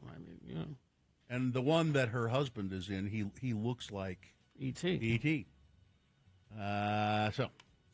So just a few hours after fans tried to pry a ball out of Mookie Betts' glove on Tuesday, the outfielder played it cool, saying the incident was just irrelevant. But now that his Dodgers are World Series champions, he's letting his true feelings be known about the matter. Betts caught a ball while leaping up against the wall toward the fans, and one fan tried to rip Betts' glove off of his hand and took the ball out while another fan held Betts by the wrist. He could have gotten really hurt by that. The fans were promptly ejected and prohibited from attending Game 5. And by the way, so apparently a loud minority of fans continued to support those two mooks. Oh, wait, it's Mookie Betts. Those two jamokes. Thank you. There we go. But if you had heard them talk about what they did, They're turds. Those two guys were just turds. They're the worst. No, that's what we're supposed to do. We're out there. We told people we're out there patrolling the wall there. That's what we do. No, they said before if that situation prevents itself, they said that would be exactly Here's what we'll they would do. Yeah. Well, Betts didn't speak much about it after Game 4, but after Game 5, he said this. That was wild, man. I mean, that was really wild. I've never experienced anything like that. I was telling my wife that was like the second time in my life I've ever wanted to fight somebody. I mean, I get it, man. I get it. I don't know if he was trying to get the ball. I don't know what he was really trying to do, but he had to do what he had to do, and it is what it is. Well, that's being kind of gentle. Well, he's a baseball player, Gary. Yeah. He's not. We got to get out there and hustle. Yeah. Well, they just came to play. Here's the fans, Austin Copabianco and John Peter. Yeah, man, we always joke about the ball in our area. We're not going to go out of our way to attack if it's in our area. We're just gonna try and D up. You know what I mean? D up. These are horrible people. Asses. A Florida man who lost his U.S. Naval Academy class ring on a Pennsylvania golf course. That had to mean a lot to him, probably. Sure. Was reunited with that ring by a fellow golfer 54 years after he lost it. It survived combat, but it didn't survive my golf game, David Lorenzo, who's now 82 years old, told the Pensacola News-Journal. He was golfing in 1964 at a club when he just somehow the ring got lost, fell off his hand. And anyway, Michael Zennert, 70 years old, was golfing at the same club recently when he spotted a shiny object in the clay that had been exposed by recent rain on the fourth green. I saw this shiny thing. I thought it was a beer can tab. I kind of dug it out because I didn't want anybody to step on it, and then I saw it was a ring. Zennert searched for the ring's owner online, found a podcast episode in which Mr. Lorenzo talked about his experience in the military. He traveled to Florida to present Lorenzo with the ring in the National Naval Aviation Administration and Aviation Air Station, Pensacola, where Lorenzo is a volunteer. I just knew I couldn't send this in the mail. I had to take it to him personally. It's pretty amazing. Look at the odds, yeah. Been reunited with this ring that he lost so many years ago. Russia has fined Google. They have fined them. I don't know what that figure is. You can't even say it. You can't pronounce it. It's 20 000 000 000 000 000 on and on and on. It's more money than there is on the earth. Okay. That's not an exaggeration. Okay. Well, here's what it is. Okay. 2 undecillion rubles. 2 undecillion. 2 undecillion rubles, which is a 2 followed by 36 zeros. Google has refused to pay fines that are now accruing for blocking pro-Russian channels on YouTube. The virtually unpronounceable penalty amounts to 20 decillion, or around 20 billion trillion dollars. So it's and you know what? A joke? No, they're serious. And you know why they're suing Google? Why? Because Google won't let their fake videos out. Ah. Yeah. You know, they're pushing false information, and that's upset Russia. So they're suing them. Okay. For more money than there is on the planet. Okay. You know, they've often said that if a monkey types randomly at a keyboard for long enough, he will eventually write the complete works of Shakespeare. This thought experiment has been long used to express how an infinite amount of time makes something that is incredibly unlikely become still technically possible or even probable. But 2 Australian mathematicians have deemed the old adage misleading, working out that even if all the chimpanzees in the world were given the entire lifespan of the universe, of course, they would almost certainly never write the works of Shakespeare. Of course they wouldn't. I've never understood that. The infinite monkey theorem has been around for more than a century, Though its origin remains unclear, it's commonly attributed to either French mathematician Émile Borel, British anthropologist Thomas Huxley, or Alfred E. Newman of Mad Magazine. I made that part up. For a lighthearted but peer-reviewed study this week, the two mathematicians set out to determine what happens if generous amounts of yet finite limits were placed on the monkey typus. No, they can't do it. So they wrote a humorous, for scientists humorous, article about this. I don't know how humorous we would find it. There's a funny Family Guy bit where it has the monkeys in a writer's room with typewriters, and they're all sitting around pitching ideas. Okay, so a rose by any other name would smell just as sweet. Rose. How about lilacs? Maybe violets? Rose is fine. Rose is fine. Moving on. Bob Costas is going to retire. Okay. From baseball play-by-play. Get out of here. He's 70. He's been being a broadcaster for 44 years. It's plenty time. Costas, who is enshrined in the Cooperstown Hall of Fame as a broadcaster for his legendary career, told The Athletic that he would prefer to formally address his status at a later date, but did confirm that he was, in fact, retiring. His final Major League Baseball call was when the Yankees won Game 4 of the American League Series against Kansas City, the American League Divisional Series against Kansas City, on October 10th. Costas is 72 and still dyes his hair. It's true. That's a bad dye job on at least the picture I've got here. But he's good at what he does. I have to say that I've always enjoyed his when I listen to baseball and other sports, and he's had talk shows where he'll get into serious subjects. Oh, he's a great he's a good political commentator. Yeah, he's a very good interviewer and political commentator. I think that's good. It's got Squid Game finally coming. The English version? It says season 2. No, the season 2 of Squid Game. Let me click on that really quick. Yeah, apparently it's the the original. Yeah, is that Korean? It's Korean. It's the Korean it's season 2 of the Korean show, and there's also an American spin-off that is coming. That's what I thought you were talking about. Weather? Cold, 39 right now. Going to get up to a high of 56. Partly sunny. Looks like things change a little bit tomorrow. 50% chance in the afternoon of rain. That goes to 100% overnight, Saturday night, and could get cold enough to change over to snow in some areas by Sunday morning. That's your weather. Thank you. Don't miss a single moment of the Radio from Hell show.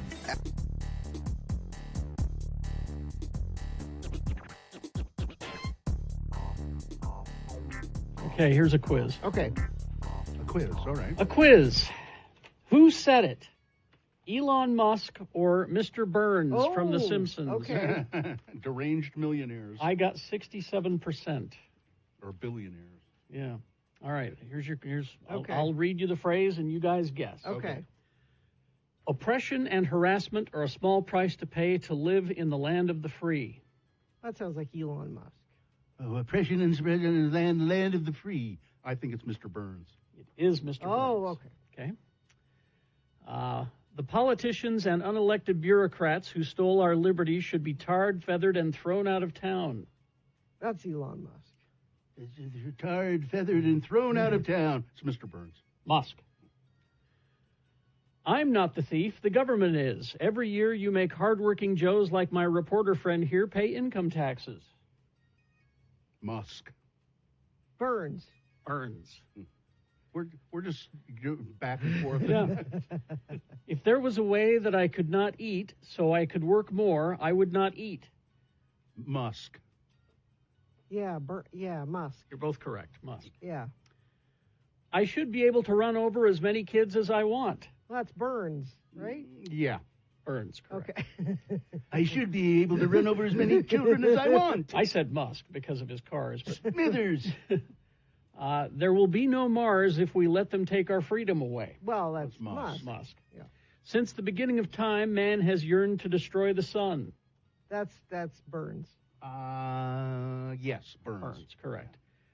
That's my lesson for taking a vacation. Vacations will kill you. Burns. Musk. Musk. Family, religion, friendship, these are the three demons you must slay if you wish to succeed in business. Burns. Musk. Burns.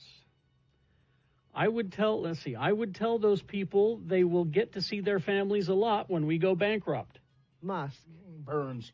Musk. If you can take advantage of a situation in some way, it's your duty as an American to do it. Burns. Burns. Burns, correct. Okay. And finally, morons, pathetic morons in my employ, stealing my precious money. Morons, pathetic morons in my employ, stealing my precious money, Smithers. Burns. Yeah. Burns, yeah. correct. Frightening. That It a is. couple of That them, it was difficult to... That it was hard to determine. Yep. Oh. Deranged billionaires. Twitter still seems to be running. Sort of. For now. There was some guy at Harvard or one of those big schools who said he predicts a week. Yeah, and it'll just die. Before it just I've heard that implodes. There are people who are saying it's not going to be around in a while. I'm trying to enjoy it while I can. I'm staying until it burns to the ground. I am the bitter end. He's all kinds of money lost. Billions of dollars lost already. Advertisers staying away. It's hard to fathom, really, why he would do this. Well, Bill, he didn't want to. He was forced to buy it. He mouthed off and said, "I'll buy it," and they held him to it because you can't do that and not follow through. That's the part everybody keeps forgetting. He was forced to buy it. Yeah, he did not want to buy it. Again, he also knew that if he made that kind of a move, that he could be forced to buy it. He knew that. Yeah. But he suffers from the delusion that a lot of millionaires and billionaires do. Because they have that money, they must be very, very smart and good at everything. And always make the right.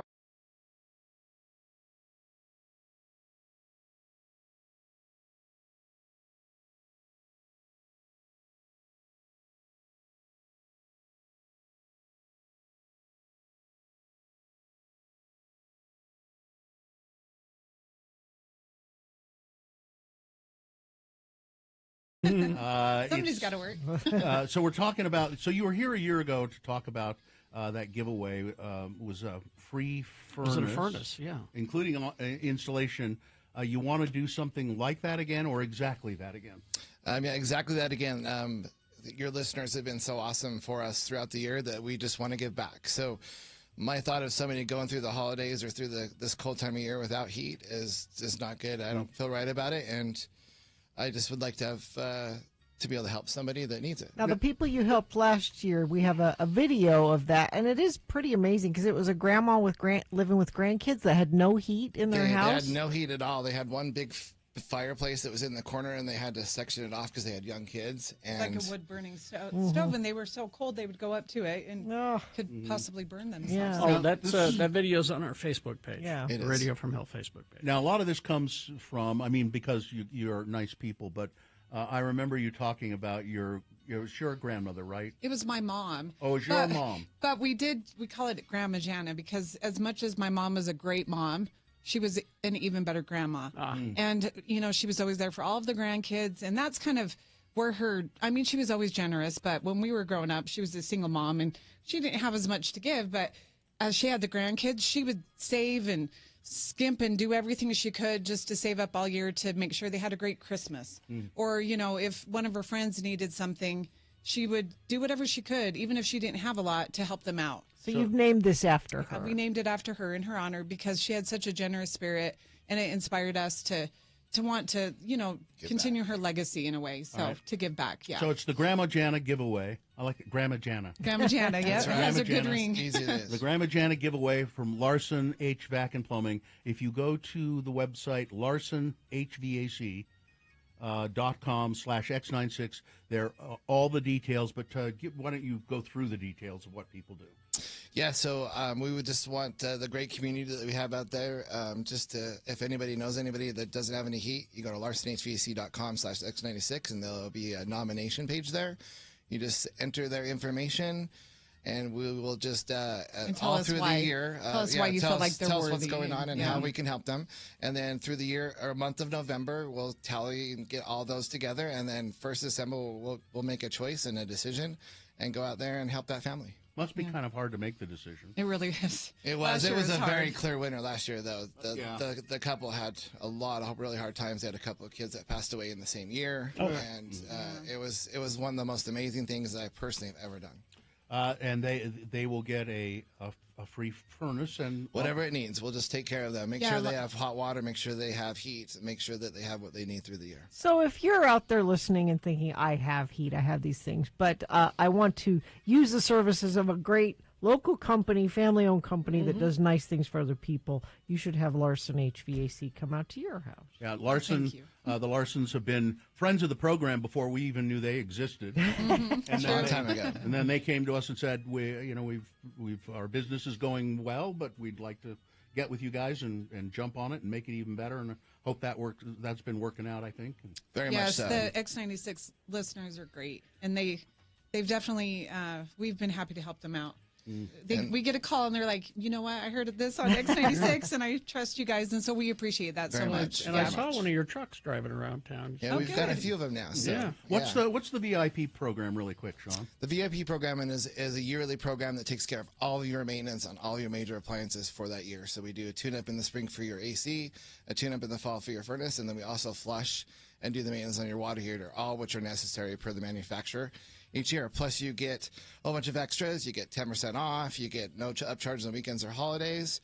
And you get VIP service. So if there's 10 people that need service that day, you're a VIP, you come first. Well, there you go. I'm glad I have that. Yes, you all three do, and I'm happy to give it to you. All right. It's Larson HVAC, larsonhvac.com/X96. Nominate somebody you know that needs a new furnace, they're having some bad times. And if it's you, get somebody you know to nominate you. Or just you can nominate yourself. Nominate yourself, absolutely. Yeah. So do that as well. Nominate yourself. That works. It's nice to see you, Sean. Nice to see you, Jaden. Thank you so much. Thank you. All right, we're going to take a break, play a song for you, get the boner of the week, and crawl towards the exits coming up after these. Oh, we got an On This Day coming up. Stand by.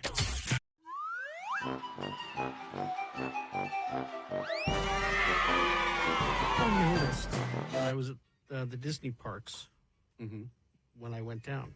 By myself, of course, again, the lone weirdo is treated differently than if you're there with your family or a couple or whatever. The lone weirdo is always treated differently. So I'm sitting and having breakfast. Okay. First character I encounter is Pluto.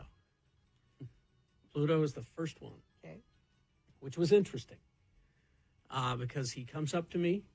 I'm just sitting there having breakfast, and he's like, hello, how are you? You know, doing the wave and all that stuff. Yeah. And I said, Pluto, always been a favorite. The first time I came to Disneyland, the first toy I bought, Mom said, you can buy whatever you want. And I bought a Pluto plastic figure, which I still have.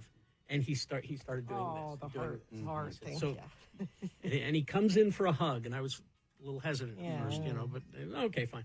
And we get in the hug, and I said, you've always been the best boy. Oh. And he did something that I did not expect. Did he lift his leg? No, that would have been expected. Oh. I got this. What? They're not supposed to make any They're not supposed to make noise.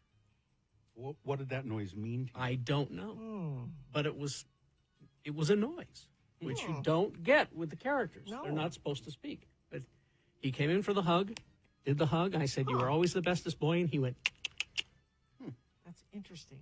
which, again, I've never encountered that. Now, I had my picture taken with Snow White years ago, and she talked all the time. Those characters can talk. She didn't go.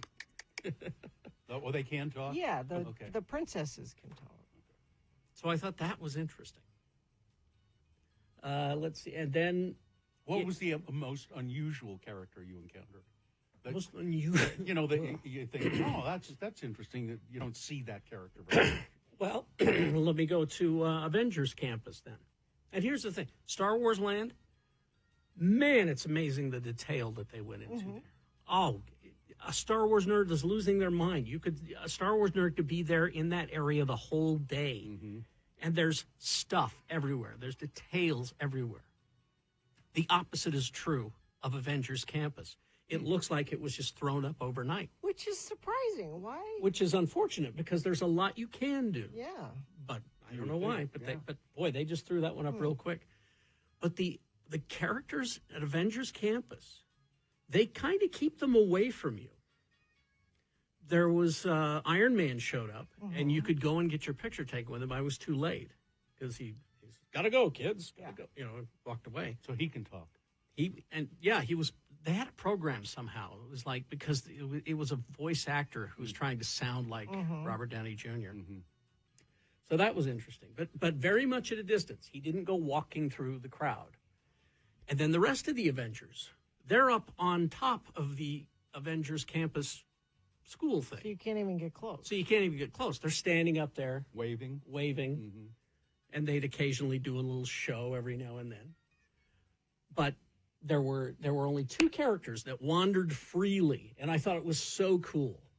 And that is Falcon, Captain America Falcon. He's Falcon now. Anyway, but he was just walking through the crowd, just no supervision. No handlers? There were no handlers anywhere. He was just walking through the crowd and getting down on his knees and saying hi to the kids and everything. I thought, now that's very cool.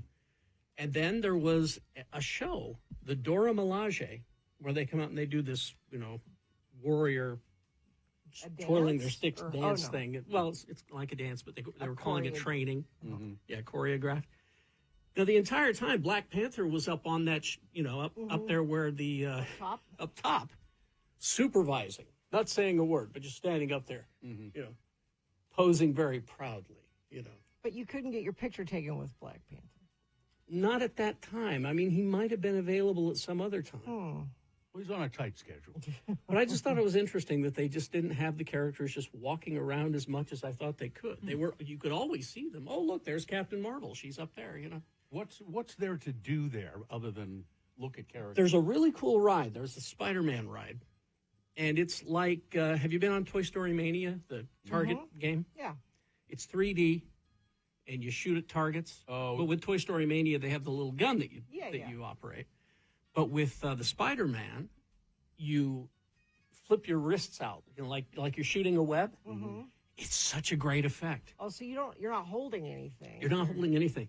The computer reads where your hand is. Really? And makes it works? And makes it look like, because of the 3D technology, it makes it look like the web is coming out of your hand. But you don't have to be holding anything. No. But if you can buy wristbands that will do different things and give you different abilities. But it's just a target game, essentially. You're shooting at these little spider bots. That was really cool. So there's that. There's the Guardians of the Galaxy ride, which is still my favorite. Tower of Terror? Tower of Terror, yeah. But beyond that, there really wasn't much. There's a magic show with Doctor Strange. There was, there's not much there. I was underwhelmed. Now, somebody says characters like Mickey and Minnie can make a kissing sound. So maybe That's what Pluto was doing. Maybe he was giving. He wasn't talking, but he was like. That's what Pluto was doing. Yeah, that's what it was. Now, the coolest character thing that I saw was you get to see an actual appearance of Spider-Man. You have to be there at a certain time, certain area. It's on the back side of the ride. And he crawls up a wall, gets up on a roof. Hi, everybody. How you doing? So it's a real guy. It's a real guy. Okay. And you can see his safety wires, Right. But he crawls up the side, goes up and does some flips and jumps and all that. And he goes, okay, now I got to do the big swing. So he goes behind this partition. And then that's when they bring up the animatronic. And that animatronic swings up so I was amazed at how high they were getting that thing. It comes down and lands. So at that time, then this guy in the Spider-Man suit has walked to the other side. It's like he did it. Yeah. And then he jumps out right away as soon as he lands. He goes, thanks, everybody. But then he briefly runs down into the crowd, just briefly. And he's very fast. It's like, he's not even stopping for autographs or anything. It's like, hi, how you doing? Hi, how you doing? And I'm gone. But that was really like cool. that. A little kids there. Oh, they were freaking out. Yeah. Spider-Man. Oh, my God. They were loving it. But I didn't know about the kissing sound. That makes sense. Like, we can't talk to you, but if you say something nice. So that's the sound that Pluto was making? Yeah. So this person who was playing Pluto has Appreciated what you were. is a professional. I think they should allow Pluto to whimper. Something. Yeah. Anything.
In 1982, Duran Duran released Rio, the fourth single from their second album of the same name.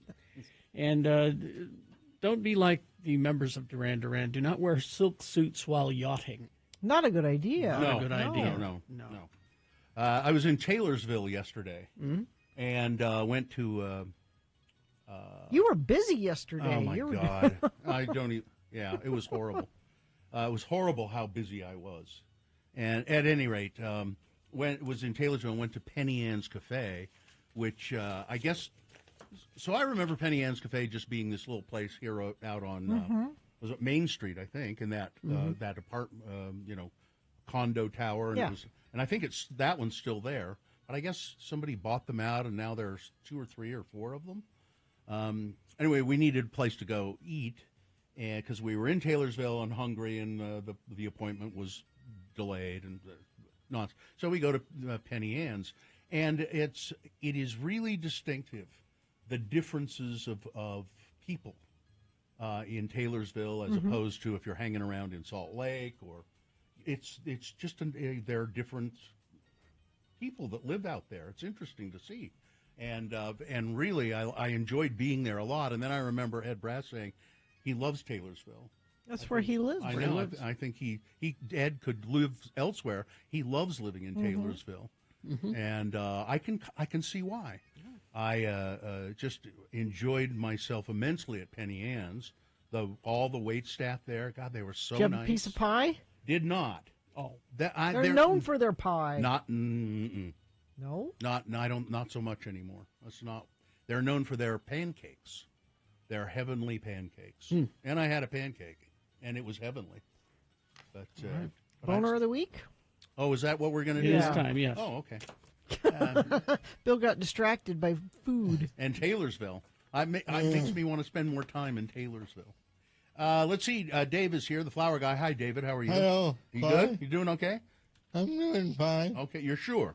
Yeah. Even though your elevator's broken. Yeah, even though the elevator's been broken. For Hey, two- fix Dave's elevator at his building. How are you getting up? Folks? How are you getting up and down then? There's 2 elevators, and one's working, one's not.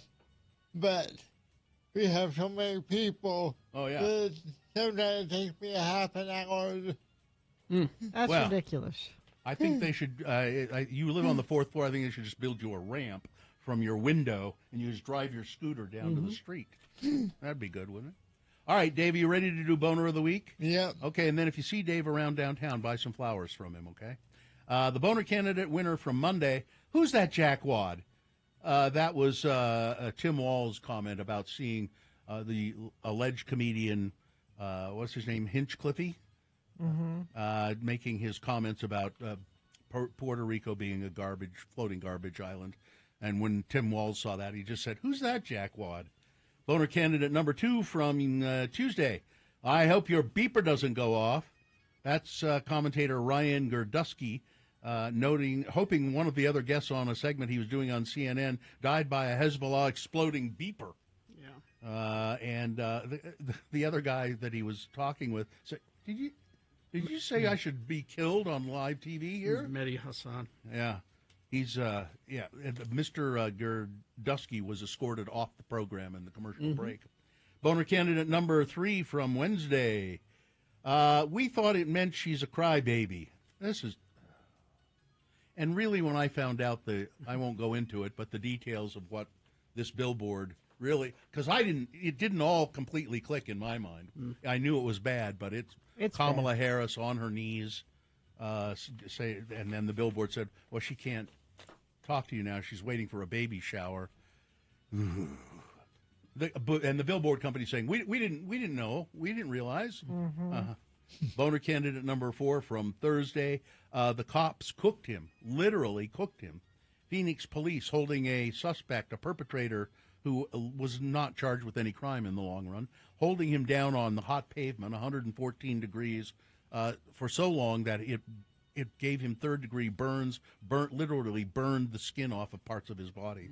And boner candidate number 5 from today, she says she's no racist, but the video says she is, pepper spraying the Muslim Uber driver in New York. All right, which one is the winner, Dave? Number 4. Number 4. Number 4. Which is... Good choice. Yeah, they cooked him, literally. All right, thank you, Dave. Yep. Okay, let's do the promo. Crawl towards the exits. If I can, there it is. Exciting news. This weekend is daylight savings time. It's daylight saving time, not savings. Watch now. He's going to remind us it's driver license, not driver's license. It is driver license. Maybe you shouldn't come into work on Monday. Well, maybe I won't. We'll be at work on Monday. Tune into Radio from Hell at 6 a.m. to find out. X96. Is it driver license? You always say that. I think it's I think it's driver's license. No, it's driver license. I think it's driver's. Well, you just went along with it. I did. I'm a get along, go along kind of guy. Yep. Okay, I think we're good, right? Fine job as always, Katie. Live long and prosper, bitches. Don't you know who I am? It's driver license. Artie Fuff.